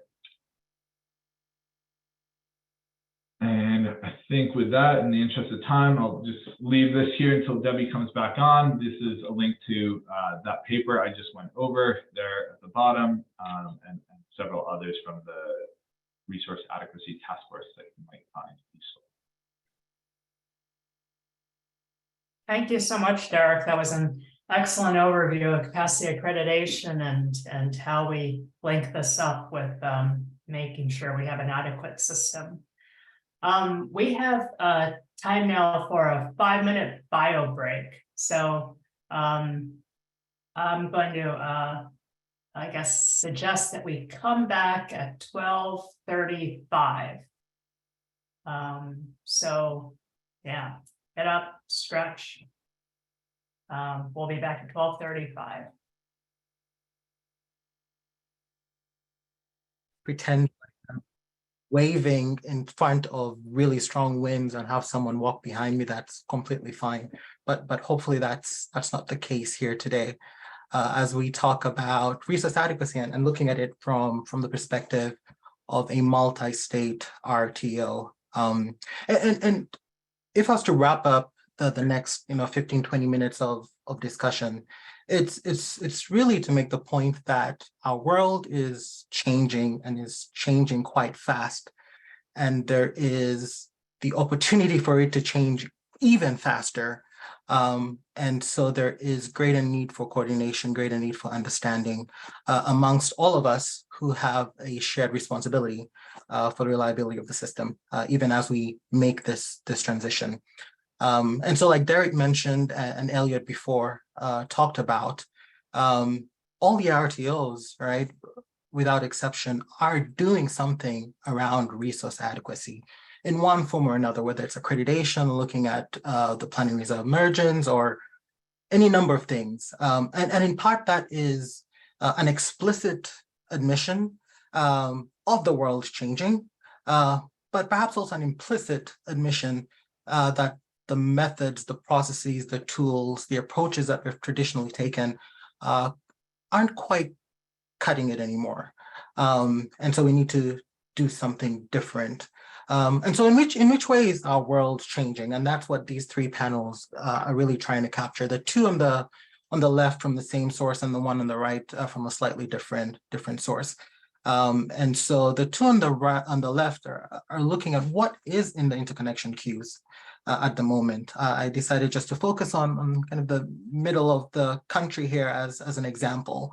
So in the MISO footprint, in the queue, there's 33 gigawatts of wind, 214 of solar, and 75 of storage. SVP is similar, 36 of wind. That solar number, I think I should update. And storage is 18 gigawatts. PJM isn't too far behind, but relatively smaller numbers, kind of given the size of PJM. But all in all, right, throughout the nation, there's up to 2,000 megawatts of capacity in the queue. And if we were to go with the historic success rate of the queue of about 15%, we're still talking about hundreds of gigawatts of renewables and storage coming into the system. What does that look like at a state level? And just looking again at kind of the middle of the country. And one thing that you'll notice is that whereas the resource mix in the states traditionally has been fairly homogeneous, fairly the same, right? We had coal, we had gas, we had nuclear, and then there was a bit of wind and solar to a small extent. But that's changing. That's changing now, and if the queue is any reflection of what that would look like, we can see that, looking at Indiana, for example, where majority of the queue, overwhelming majority of the queue is going to be solar. And a lot of the states right around that, that's the same case. And yet if you move to the west, right, you'll see that Iowa is going to be heavily on the wind. The solar amounts have gone up in the recent past, but if you're looking back, 4 or 5 years ago, that was primarily wind. And so the trajectories of the states is going to be quite different, and the pace of change is going to be quite different, in part based on the policies in the state, in part based on the resource quality in those states. And so the methods that we used historically, where we understood how our system functioned, how we understood what the resource mix was, how we understood the location of those resources, as far as they contribute towards resource adequacy, that isn't the case anymore, right? And in the next couple of years, that starts to shift.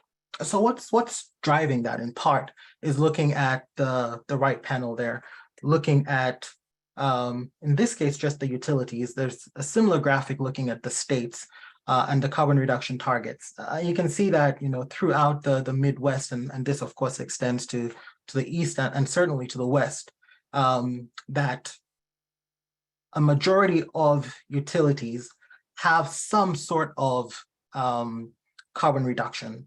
In fact, looking at the nation, up to 75% of the load is served by utilities that have 100% carbon reduction target, which is massive, right? And that's looking at 2035, 2040. The time frame is a little different, but the point is still there, right? That up to 13 states and the utilities have these really high carbon reduction targets. And so even though we're looking at the queue and we know the queue is not going to completely materialize, we know that there is targets and goals by the states and utilities to get to this point. All that to say, our world is changing, and there is an admission that the tools and the processes that we've used are different and need to be different. So just moving forward to start to look at this from the perspective of the ISO RTO and then from the utilities.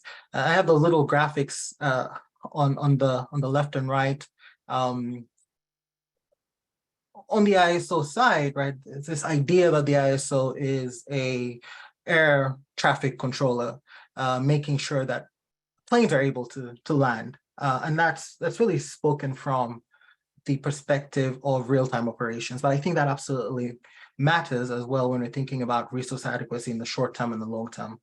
And so several planes trying to land, On the utility side, I think it's important to think of them as far as resource adequacy in a similar position, right? There's a lot of planes that are trying to land as well, and managing many competing priorities and objectives, and trying to get that done in a responsible manner. And then there's dozens and dozens of those utilities in each RTO. And so maybe the right picture from the RTO's perspective is not just trying to land one plane, but it's trying to land, yeah, that doesn't make too much sense. It's not trying to land several airplane controllers that are all trying to manage different planes. All that to say, I think there's a lot of coordination that needs to happen to eventually land said planes. So let's look about it from the ISO's perspective, right? As the world is changing rapidly, one of the goals of the ISO is to send those right signals. And it's both a reliability signal and economic signal, like Derek was talking about with accreditation. And typically that signal is just done for the prompt year. So a year ahead, maybe 2 ahead. And that's to make sure that when we get to that operating time frame, there's enough resources to serve load. The question is whether those signals that have historically been sent function for long-term decision-making as well. And we'll look at an example of that in the next slide here, where perhaps that doesn't quite work out the way that one would think. Another concern from the RTO ISO perspective is this idea that resource investments that are being made today, right, are going to stay in the system for 15, 20 years. And so the decisions that are made today and the factors that go into making those decisions is what the operators are going to have to deal with in real time. And so a statistic from Rocky Mountain Institute as relates to utilities is that about 40% of the load, the utilities that serve 40% of the load, are making up to $200–300 million worth of investment in their IRPs over the next 2 years or so. Over the next 2 years, they're all going through this IRP process, and that equals, about 300 billion rather of investment in resources. And the ISO is looking at that and saying, yeah, I'm going to have to work with that. What does that resource mix actually look like?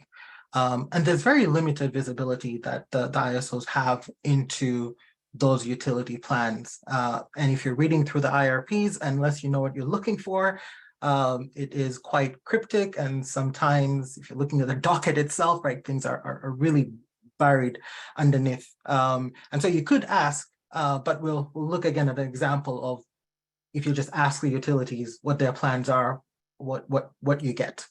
There's an increasing interest, not just in the capacity, but the type as well, right? Do we have enough flexible units? Do we have enough spinning mass? Where are these units located? Is it completely deliverable when we absolutely need it? So going from your traditional concern about just the capacity itself to understanding a little bit more about the attributes of that capacity. There is greater reliance on neighbors, and the previous winter storms, I think, have shown that. And so there's some interest as well.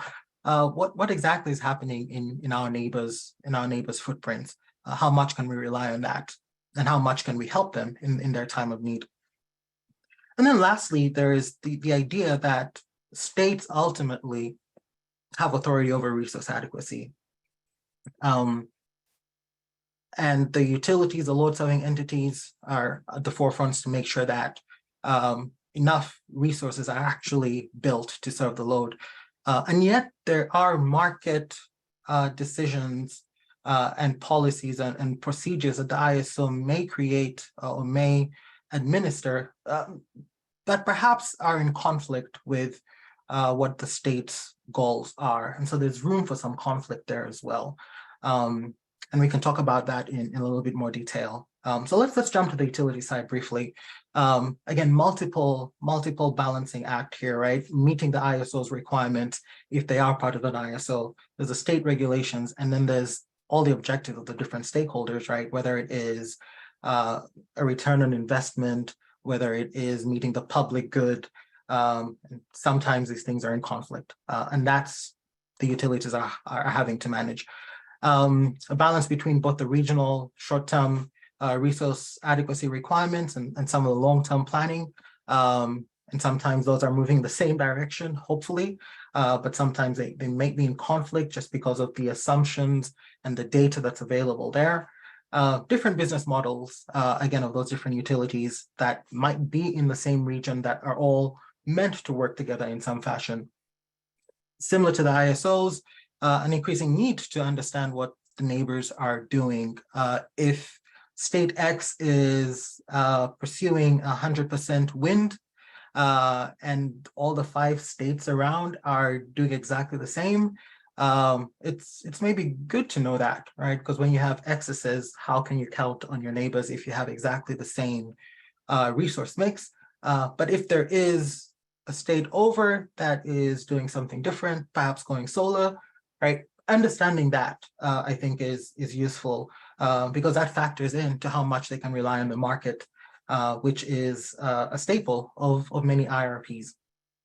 And then, of course, there's changes in both the supply and demand side, the technology, how much it's growing, what the cost is, what the attributes are. And then there's a critical one about different states having different amount of resources internally to kind of do the deep and complex analyses that Elaine was talking about.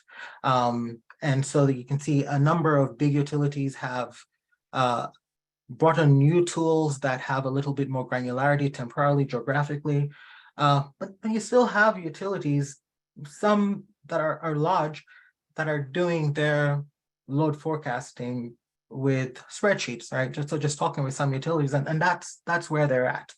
And so there's a wide array of the expertise within the utilities, and therefore there's a different level of understanding of what a reliable system is, of what resource adequacy is, of how different resources can contribute to resource adequacy, and how you should measure these things, particularly as you are in a region that is trying to work together. So I'll give a brief example here from one region, an ISO published study and information that then 3 fairly large utilities for their IRP process picked on and picked from as the basis for their resource expansion. And so reading that first statement now, I see it kind of sounds like the beginning of a bad joke. Three large utilities walk into a bar. In this case, 3 large utilities are looking at data that's published by an ISO and picking at it different ways. So I'll jump a little bit around this slide and hopefully tie it all together at the end. So maybe we'll start on the right with that chart on what the ISO published. And so we're looking at effective load carrying capabilities of utility scale solar specifically. We're looking at it with one resource mix that is more balanced between wind and solar, another resource mix that is heavier on the wind. And so the red at the top there is a more balanced mix of wind and solar. The black is heavier on the wind. And the reason I mentioned that is because if you look at these UCAP numbers, there's another table that's missing that's critically important, is even as we're looking at the capacity of solar, it really, really matters what the capacity of wind is because of those interactive effects. And so just looking at one of these lines, let's look at the black, which is a heavier wind mix. And remember that and compare it to what we just saw in the queue, where we expect that it's actually going to be heavier on solar and through the board. in many of these regions. And so utility one picked this point here for capacity credit of solar and said 50%, we're going to hold that number constant throughout our 20-year planning process. Perhaps we do not trust the rest of the information, or this is the best that we have at the moment, we will run with it. Oh, and yes, ISO, this is a number that you've published for your prompt here, we'll run with that. Utility two, which is a 11 gigawatt system and looking at 6 gigawatts of utility scale solar that they're adding, said, yeah, we like that curve. We will take it, but we will just stop at a minimum of 30% accreditation for solar. Utility 3 says, you know what? I don't really like what the ISO has posted. I will hire a consultant and run with it. And I apologize, I've gotten some of the utility numbers mixed up, but the point still stands. Right, and so you have these 3 utilities that are fairly big, and I imagine fairly sophisticated in most of their planning, looking at this chart and picking 3 very different approaches. And the capacity accreditation ranges from, one of them is up to 8%, and the other is 50%. 2 of these utilities, I should say, are in the same state. They're neighbors to each other. And so we're looking at the same set of facts. Our understanding of them are very different, but it has significant implications for what we can expect for the resources that actually get selected during the IRP process. Now, why does that matter? Except for the obvious. So this very ISO did just that, asked members, and I think it's the only one that I'm aware of, that asked members, what is in your IRP plan? We want to model that because we are concerned not just about short-term reliability and adequacy, we want to look out a number of years. And what was the result of that?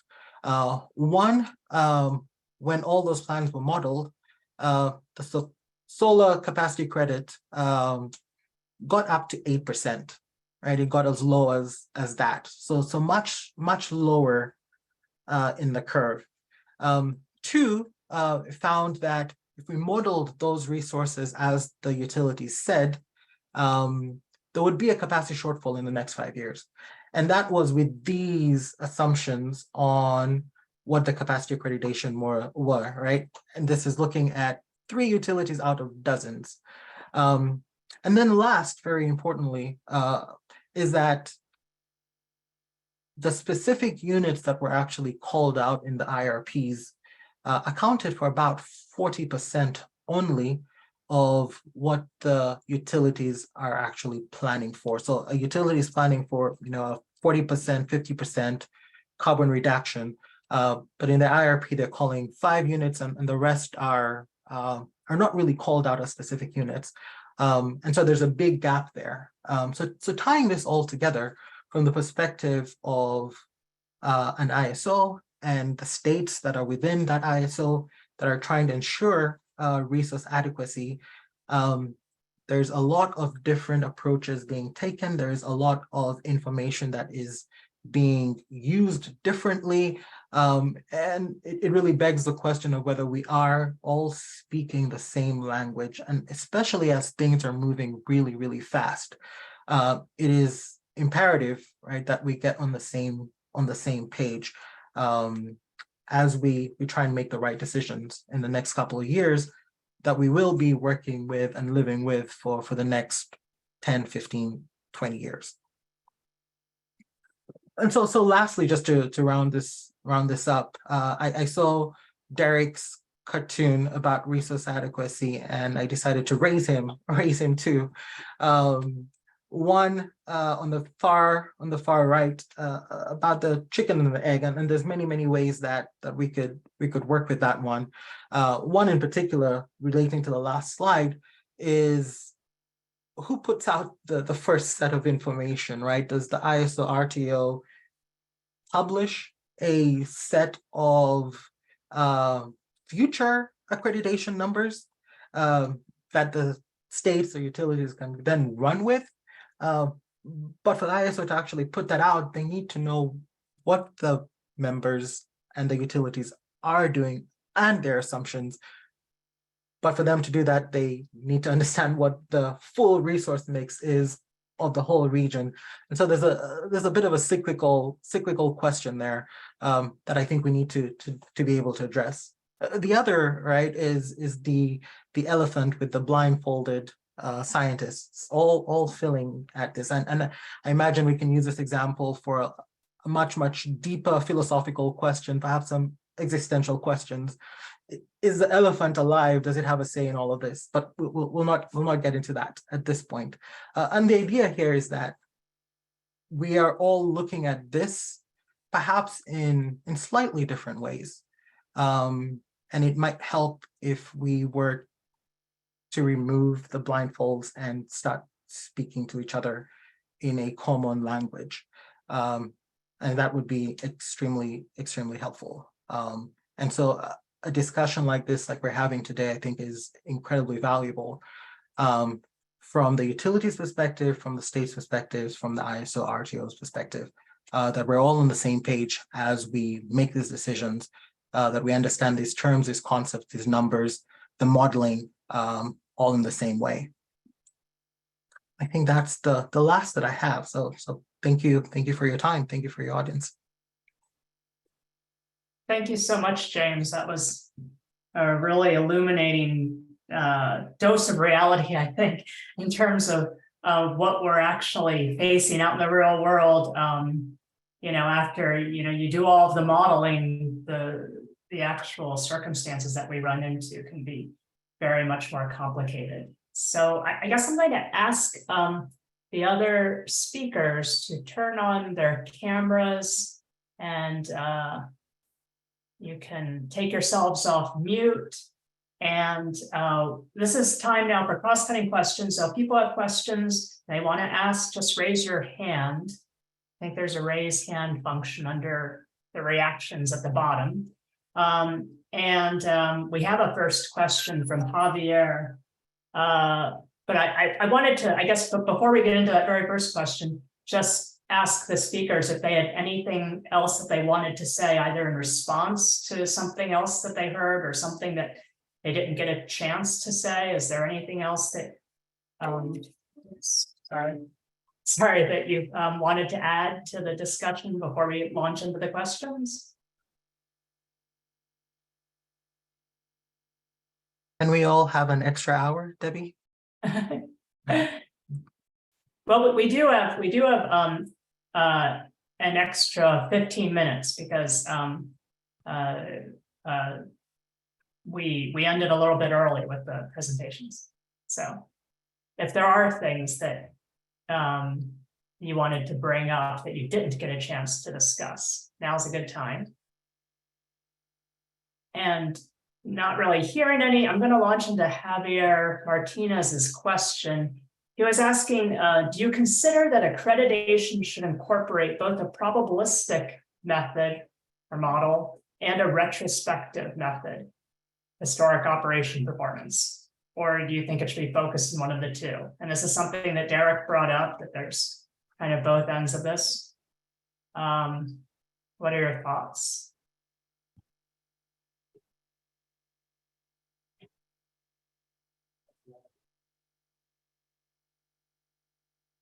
I spoke about this. I was trying to let others jump in to give their perspective. I'll kind of recap what I spoke about. Basically, on one side, the retrospective view, it pays for who actually shows up, not just kind of how you might be available in a model, but actually how you show up during tight conditions. I think that's important for two reasons. One, it gives an incentive to the generation owners to potentially do something about it, right? They can winterize, they can get dual fuel capability, they can hybridize their plant. There's actions they can take and having a clear incentive to be available when the system is actually short, I think is good to provide that incentive to individual generation owners. The second reason is, you know, our RA models aren't perfect. We're never going to capture all of the risk on the system.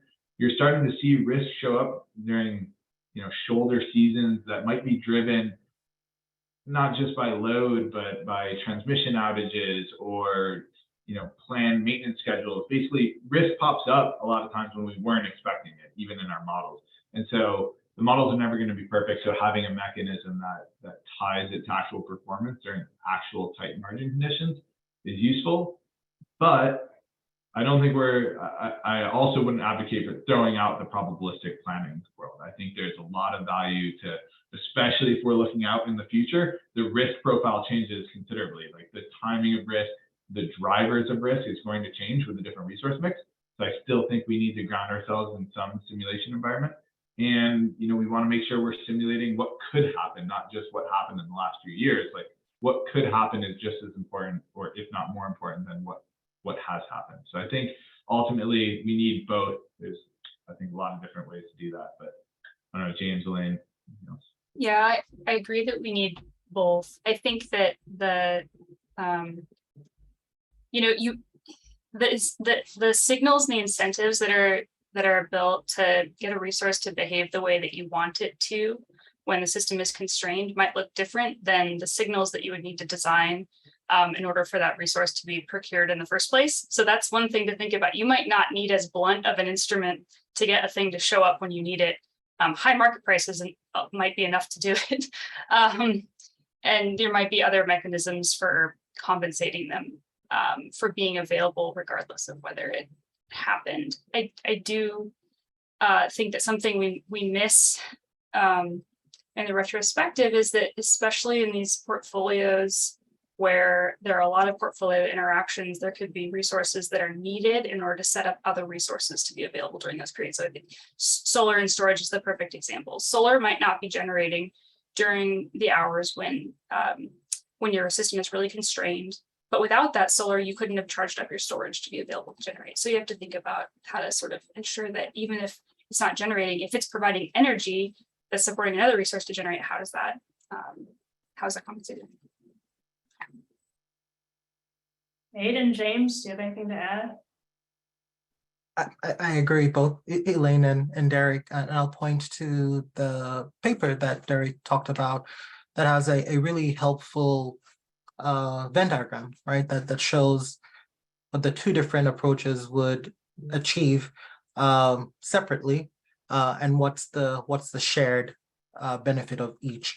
I think the real question is, given the merits of both of those, how do you apply those in a meaningful way together, right? To send out both the right reliability signal and the right investment signal. And I think that's something that is still up in the air a little bit. I think it also matters how quickly you think your fleet is changing, right? And so if you're doing a retrospective look, and the last year looks very similar to this year, very similar to the next year, right? That's one thing. But if you're seeing big changes year on year, right? Looking backwards only may not be completely helpful. And so you need to do a kind of a forward look on how the system could be. So some combination of those, I think, still remains important. Aidan? Nothing. I think everyone's covered it already. I think at the retrospective, it'll be important to, because it's relatively sparse data, you might need to bring other risk periods in as well, not just when there's load shed. And then the time horizon, as James was getting at, if you're looking way out in the distance, probably aren't going to use that type of method. It's really good. Looking at the past can be very helpful if we're looking at the near future. Thanks. We have a question from Blair Fink of the Georgia Commission. He says, thanks for this information. I'm curious about the part that transmission and distribution plays. You mentioned near the end of your presentation, it could be included as a major part of planning and is often missing in resource models and an IRP.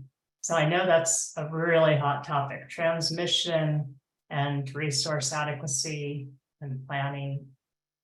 Who wants to go first?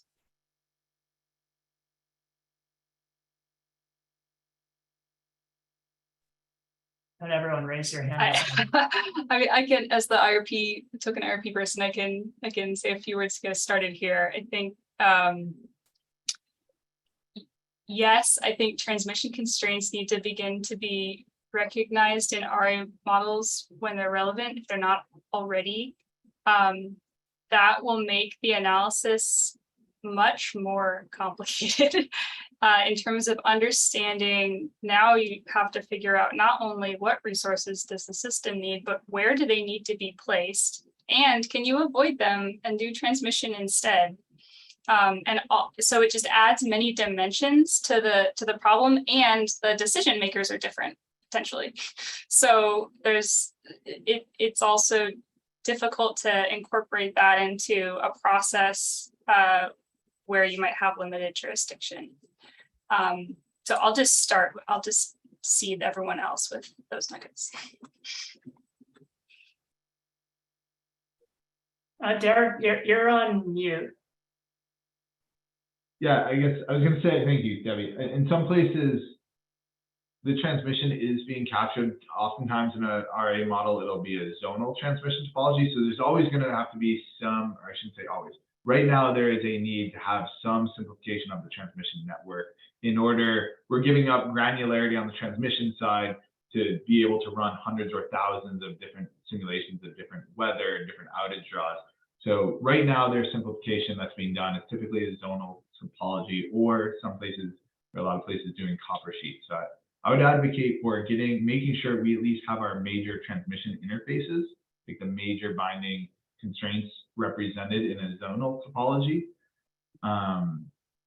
I think that tees up well, kind of to Elaine's point. Now we have an option of new transmission to help serve resource adequacy. And there's really two ways we can think about that. One is we can use transmission to lower the planning reserve margin requirement, and it's basically a system benefit. And then we have to think of how we compensate the transmission for that, especially if it's merchant transmission.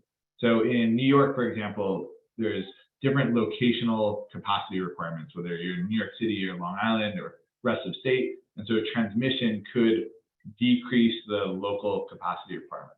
You can also think of transmission as a capacity resource where you provide it in ELCC similar to another resource, and you actually give it a capacity credit. I think that works well in like a capacity market type environment, but then you're stuck. Once that transmission line is built, it's difficult to continually assess what the ELCC is of it. So I think getting that for new transmission is important, and specifically inter-regional transmission is, I think, where there's a big opportunity here, because that's where, when you're crossing weather patterns, when you're accessing diverse load, diverse renewables, there's a lot of RA value there. And Blair, you mentioned distribution. I don't think we want to get to a point where distribution constraints are being modeled. Obviously, DER we want to capture in our RA models, but I would kind of leave out the distribution level constraints. I will note that most loss of load, kind of quote unquote loss of load, most customer disturbances where they don't have load is on the distribution system, not on bulk system resource adequacy. And personally, I think we spend too much money on the bulk system reliability and too little on the distribution level reliability. I might piggyback on that to say there could be solutions that would support the system during distribution events that would also provide a lot of resource adequacy value. And so making these planning processes more holistic is going to start to reveal those. But if they continue to happen in silos, we'll miss, I think, some big benefits on the table for, in particular, distributed solutions. James? Yeah, I think like Elaine and Derek is saying, right now, there are simplifications and abstractions of the transmission system in RA analysis, whether it is that zonal look, and so that is assuming that all the transmission constraints that you have are just between zones, and within the zone, everything is peachy, right?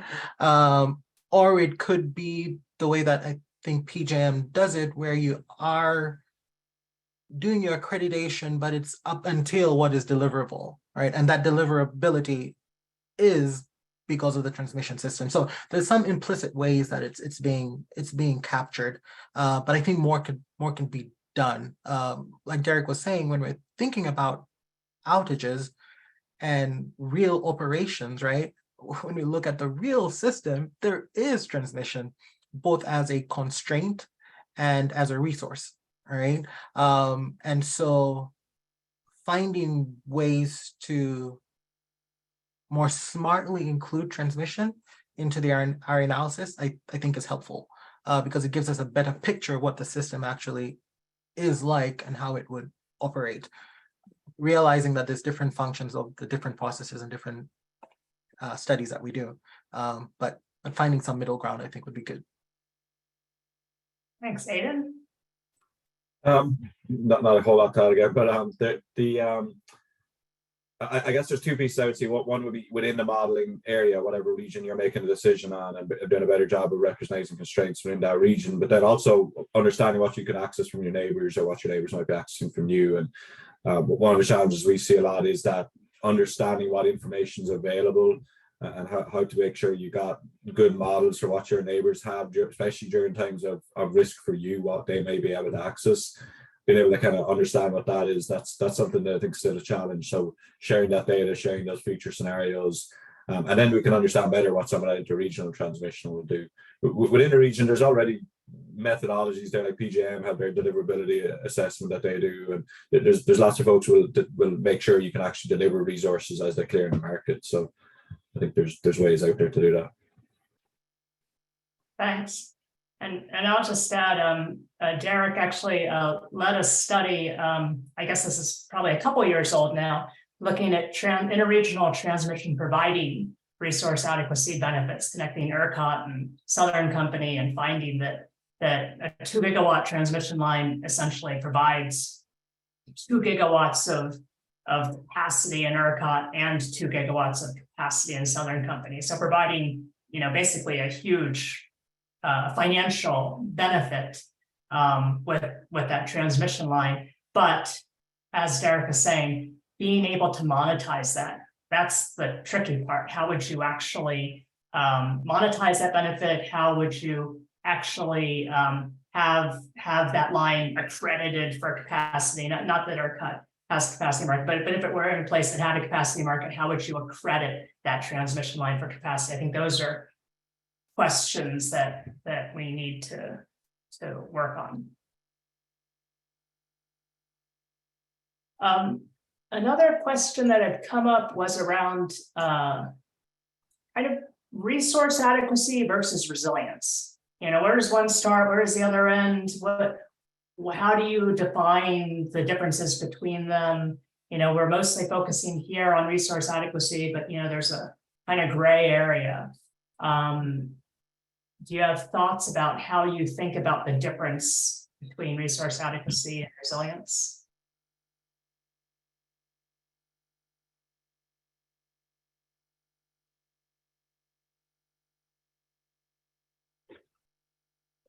Debbie, we'll make you pick somebody next time. Okay, sorry. No, we'll just make us put us on the spot, I guess. Resilience and resource adequacy. This is a blurred area for me. I have a little trouble distinguishing it myself. The way I look at it is resource adequacy is capturing our typical or likely weather conditions, changes in temperature, wind, solar, things like that, whereas resilience is more to do with like a severe storm that would actually physically damage infrastructure, or a cyber attack that would attack infrastructure like that. So there's a little bit of a distinction there. Obviously it gets to a blurred line of what is extreme weather. To me, extreme weather is tornadoes, hurricanes, floods, things like that actually damages physical infrastructure, whereas resource adequacy is managing changes in resource availability, which is dependent on the weather, but kind of in a separate category.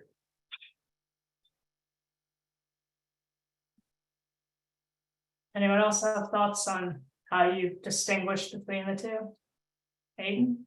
I mean, I put something in the answer to the Q&A, but the general thought we've had is not too different than what Derek says. I think resilience, you can have resilience events that might fall into the tails of adequacy frameworks. You think of adequacy as kind of looking across the tail of a distribution, a full distribution of things that might happen. Resilience is the things that happen in the tails, and whether they always get well captured in an adequacy framework is one question. I think in some cases we probably should do a good job of trying to make sure we're capturing those. But even if we do, adequacy still kind of deals with expected values and the general expectations. So we probably need to still look at what's happening if we do get into these extreme events. And those extreme events could be caused by things other than just supply demand, which is focused on adequacy. But if they are a supply demand issue out in the extremes, how we actually go right through them, how we bounce back, making sure we got kind of that resilience in there. Because resilience, whereas reliability and adequacy tends to be either yes or no during certain conditions, resilience is kind of how you respond as well. And so there's a greater element of what's happening on the demand side, what's happening on the network side as well. Great, thanks. I think I would add that I also have there's fuzziness in how I think about the difference in the overlap between reliability and resiliency and resource adequacy. And I think part of that fuzziness is because in our industry, we tend to create these terms around like more focused on like how we solve them than what the consequences of them are. So we have teams who are in charge of generation and supply. We have teams who are in charge of transmission. We have teams that are in charge of distribution. And so we have different distribution reliability metrics. We have different generation reliability metrics. We have different engineers trying to solve those problems. Resilience cuts across all of it. And so it's confusing. And it as it should. But I think we actually need to be thinking more holistically across reliability of all components of the system and think about what are customers experiencing during these different events. A resiliency event could look a whole heck of a lot like a reliability event. We had the same period of time when ERCOT was having their challenges in February of 2021 here in Portland. We also had an ice storm, and we had a whole bunch of lines, some of which were transmission out, and we had people out for 10 plus days as well. And that's not something you can solve with resource adequacy. It's probably something simple like tree trimming. But that became a resiliency event because it became like, how fast can we get the system rebuilt in some of these areas to be able to deliver power again? And so the customer experience between those two events was, for some customers, was very similar. And yet we have different risk frameworks for planning for those things. And I think that's somewhat problematic. And I hope we can develop some frameworks that are a little bit more holistic, or at least try to crosswalk between them. So when we talk about reliability and resiliency, we're really centering the people that we're supposed to be serving. Excellent, thanks. We have a question from David Savage. He's asking, how should we think about varying timescales of intermittency when it comes to resource adequacy thinking? For example, hydro may be firm and dispatchable in the short term, but intermittent on a decade scale when faced with drought conditions. So how do you think about the different timescales of variability of resources?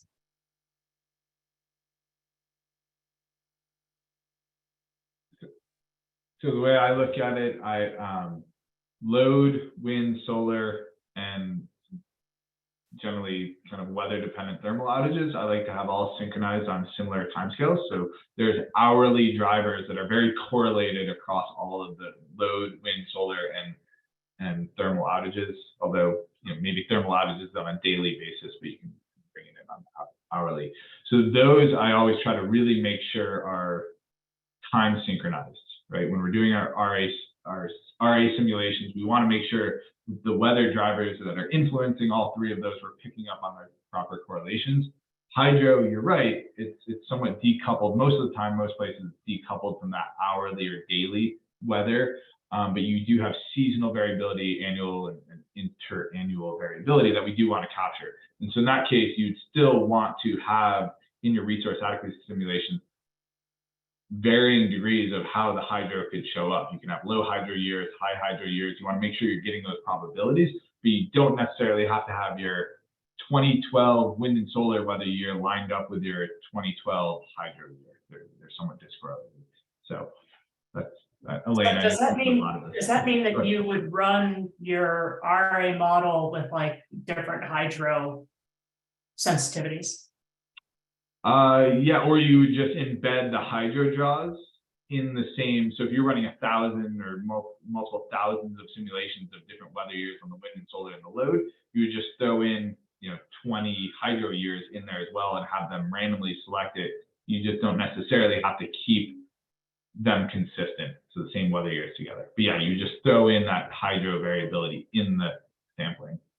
But Elaine, you do a lot of this in the Northwest, so yeah, I mean that's what we typically do. We either use Monte Carlo to mix and match different weather conditions with potential hydro years, or we test all the weather we've got against all the hydro we've got, and then we do forced outage iterations on all of those combinations. I think we do that because we don't have a great understanding of the correlations between interannual variability and load, wind and solar and hydro, and there's probably some good work to be done in that space.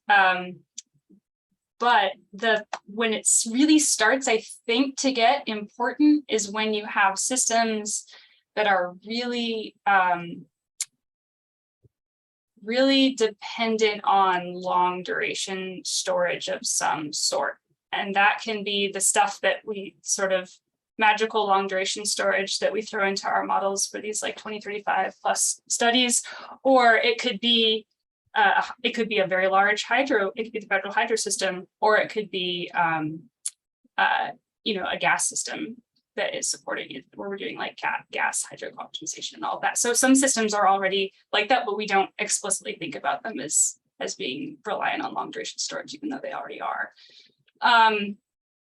Because I think what we find in those systems is that like you have to basically make sure that you have enough energy in the system for every condition that you can think of. If you're energy short, then the consequences of being energy short are very, very, very, very large. Much larger than the consequences of being capacity short, where you might experience a problem for a couple of hours. And so it's current practice, I think, is probably reasonable to just test all of them and make sure we're good. But there might be more sophistication that we can add to that in the future. Great, thanks, Elaine. So we've got 5 minutes left, and I guess I'm going to ask you guys, you're talking right now to folks who oversee, who review utility planning, utility modeling, utility simulations for resource adequacy. What would you, what advice would you give to them? Like what should they be looking for in terms of when they're reviewing utility plans? What are some really important things that they should be looking for when they review those plans? Like some minimum requirements, like, is it absolutely necessary that there be, time sequential simulation in there, or?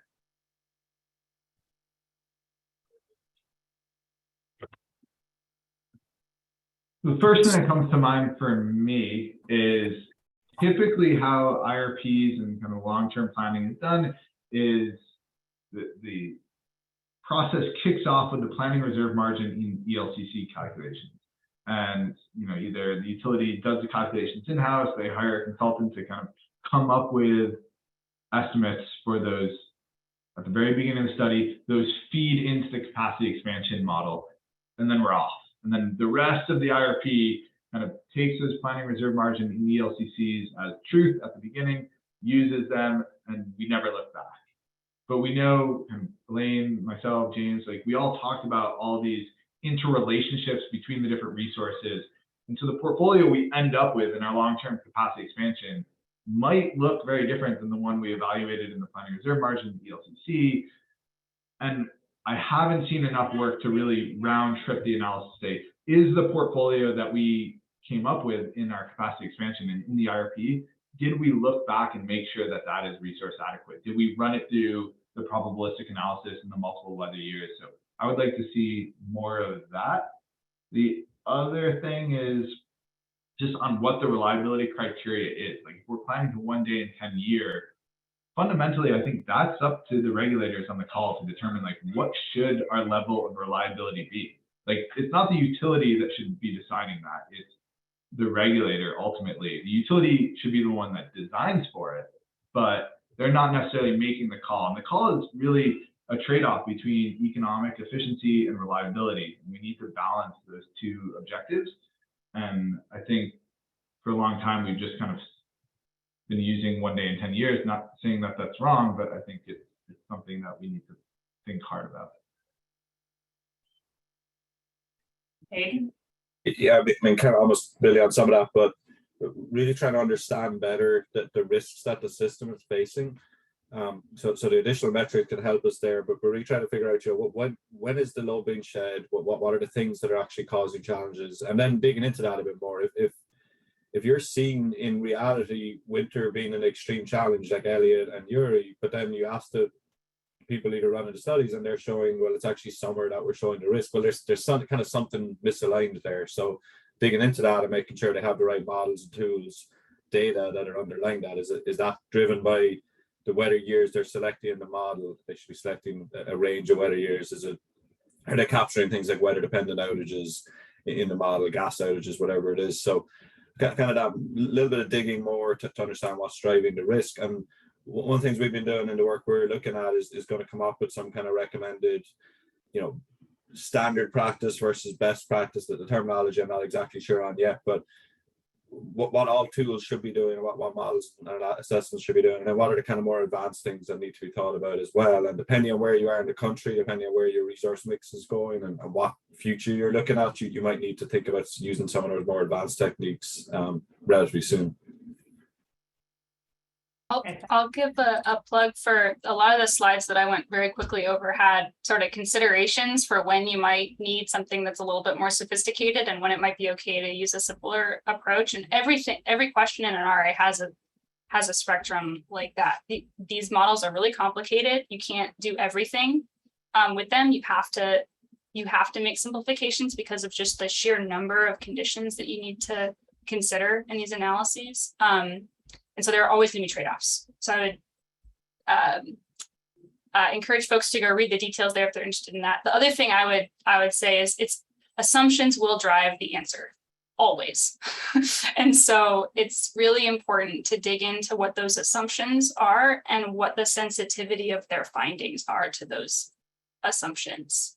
I've seen RA analyses, in particular, if you're like an individual utility or system within a broader, highly interconnected system, your assumptions about what the planning decisions that are made outside of your area and how you account for those can completely determine whether you think your system is adequate or not, and what types of resource needs you think you have. And so it's really, again, some of these are policy calls. They're things where regulators are going to have to decide what's a reasonable place to land on these sort of unanswerable questions about what other states are going to be doing in the future and whether you should be, you know, how do you avoid free ridership and not planning to meet somebody else's needs. These all have a lot of nuance and require finding some middle ground, but at least you should know how sensitive their findings are to those things so that you understand the implications of the decisions that you're making. All right, thanks, Elaine. James? Yeah, I'll start by saying that the system changes that we're seeing are challenging, definitely, right? But they don't need to be a problem, right? If we are planning for this and coordinating appropriately, challenges need not equal problems, borrowing from Derek's slide earlier on about reliability and adequacy. And I think a lot of that hinges on again, going back to my presentation, us having a common understanding of what reliability is, what the metrics are, what the targets are, and how we can ensure that. because I think we're talking past each other. And I don't think there are many forums where the utilities, the states, the RTOs are coming together with no judgment and just having free conversation to understand what's going on. And so I think creating more of those opportunities is going to be really helpful. And lastly, to Elaine's point, assumptions are key, right? And just trying to read through IRPs, right, to find where those key assumptions are. My goodness, right? It takes an Elaine essentially who's lived in this world to get to those. And then with the example I gave, right, two utilities, large utilities, neighbors, using completely different assumptions. How does the regulator compare those, right, without understanding what the underlying work and data and assumptions are? And it doesn't mean going down to every last assumption. I think it is understanding that the key assumptions that have driven adequacy in the past, in addition to the traditional ones with load and costs and things like that, right? There's new ones that now are bubbling up to the top, and let those actually be illuminated. Let's understand what those key assumptions are, and how different utilities are making those assumptions. Great, thanks, James. So we're now going to go into breakout rooms, and folks are free to join any of the breakout rooms and switch freely between the breakout rooms. So, and if there's too many people in one, just go into another one and come back. This is a time to, ask the burning questions that you have on stuff you're working on. So, Jessica, are you going to do that? That's possible. Right, yes, I'm creating the breakout rooms now, and one room for each of the speakers, and once those are made, participants can go ahead and jump in them. Just give me one moment. Sure, and I'll just mention, let's see, Aidan's been doing a ton of work on resource adequacy at EPRI. They've had like a multi-year, multi-million-dollar project on resource adequacy across the RTOs, different models. Elaine has got, huge experience in resource planning, not just at PGE, but with other places as well. Derek's been doing work on resource adequacy and capacity accreditation, and also has completed a couple reports and task forces, and it's going to start up a new task force on Monday. And James has great experience, especially in MISO on resource adequacy. So, if you have any, interest in any of those topic areas, please feel free.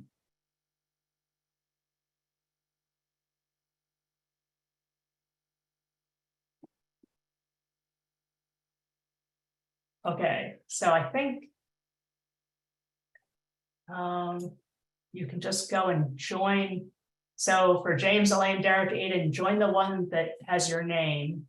And for other folks, just join anyone you want.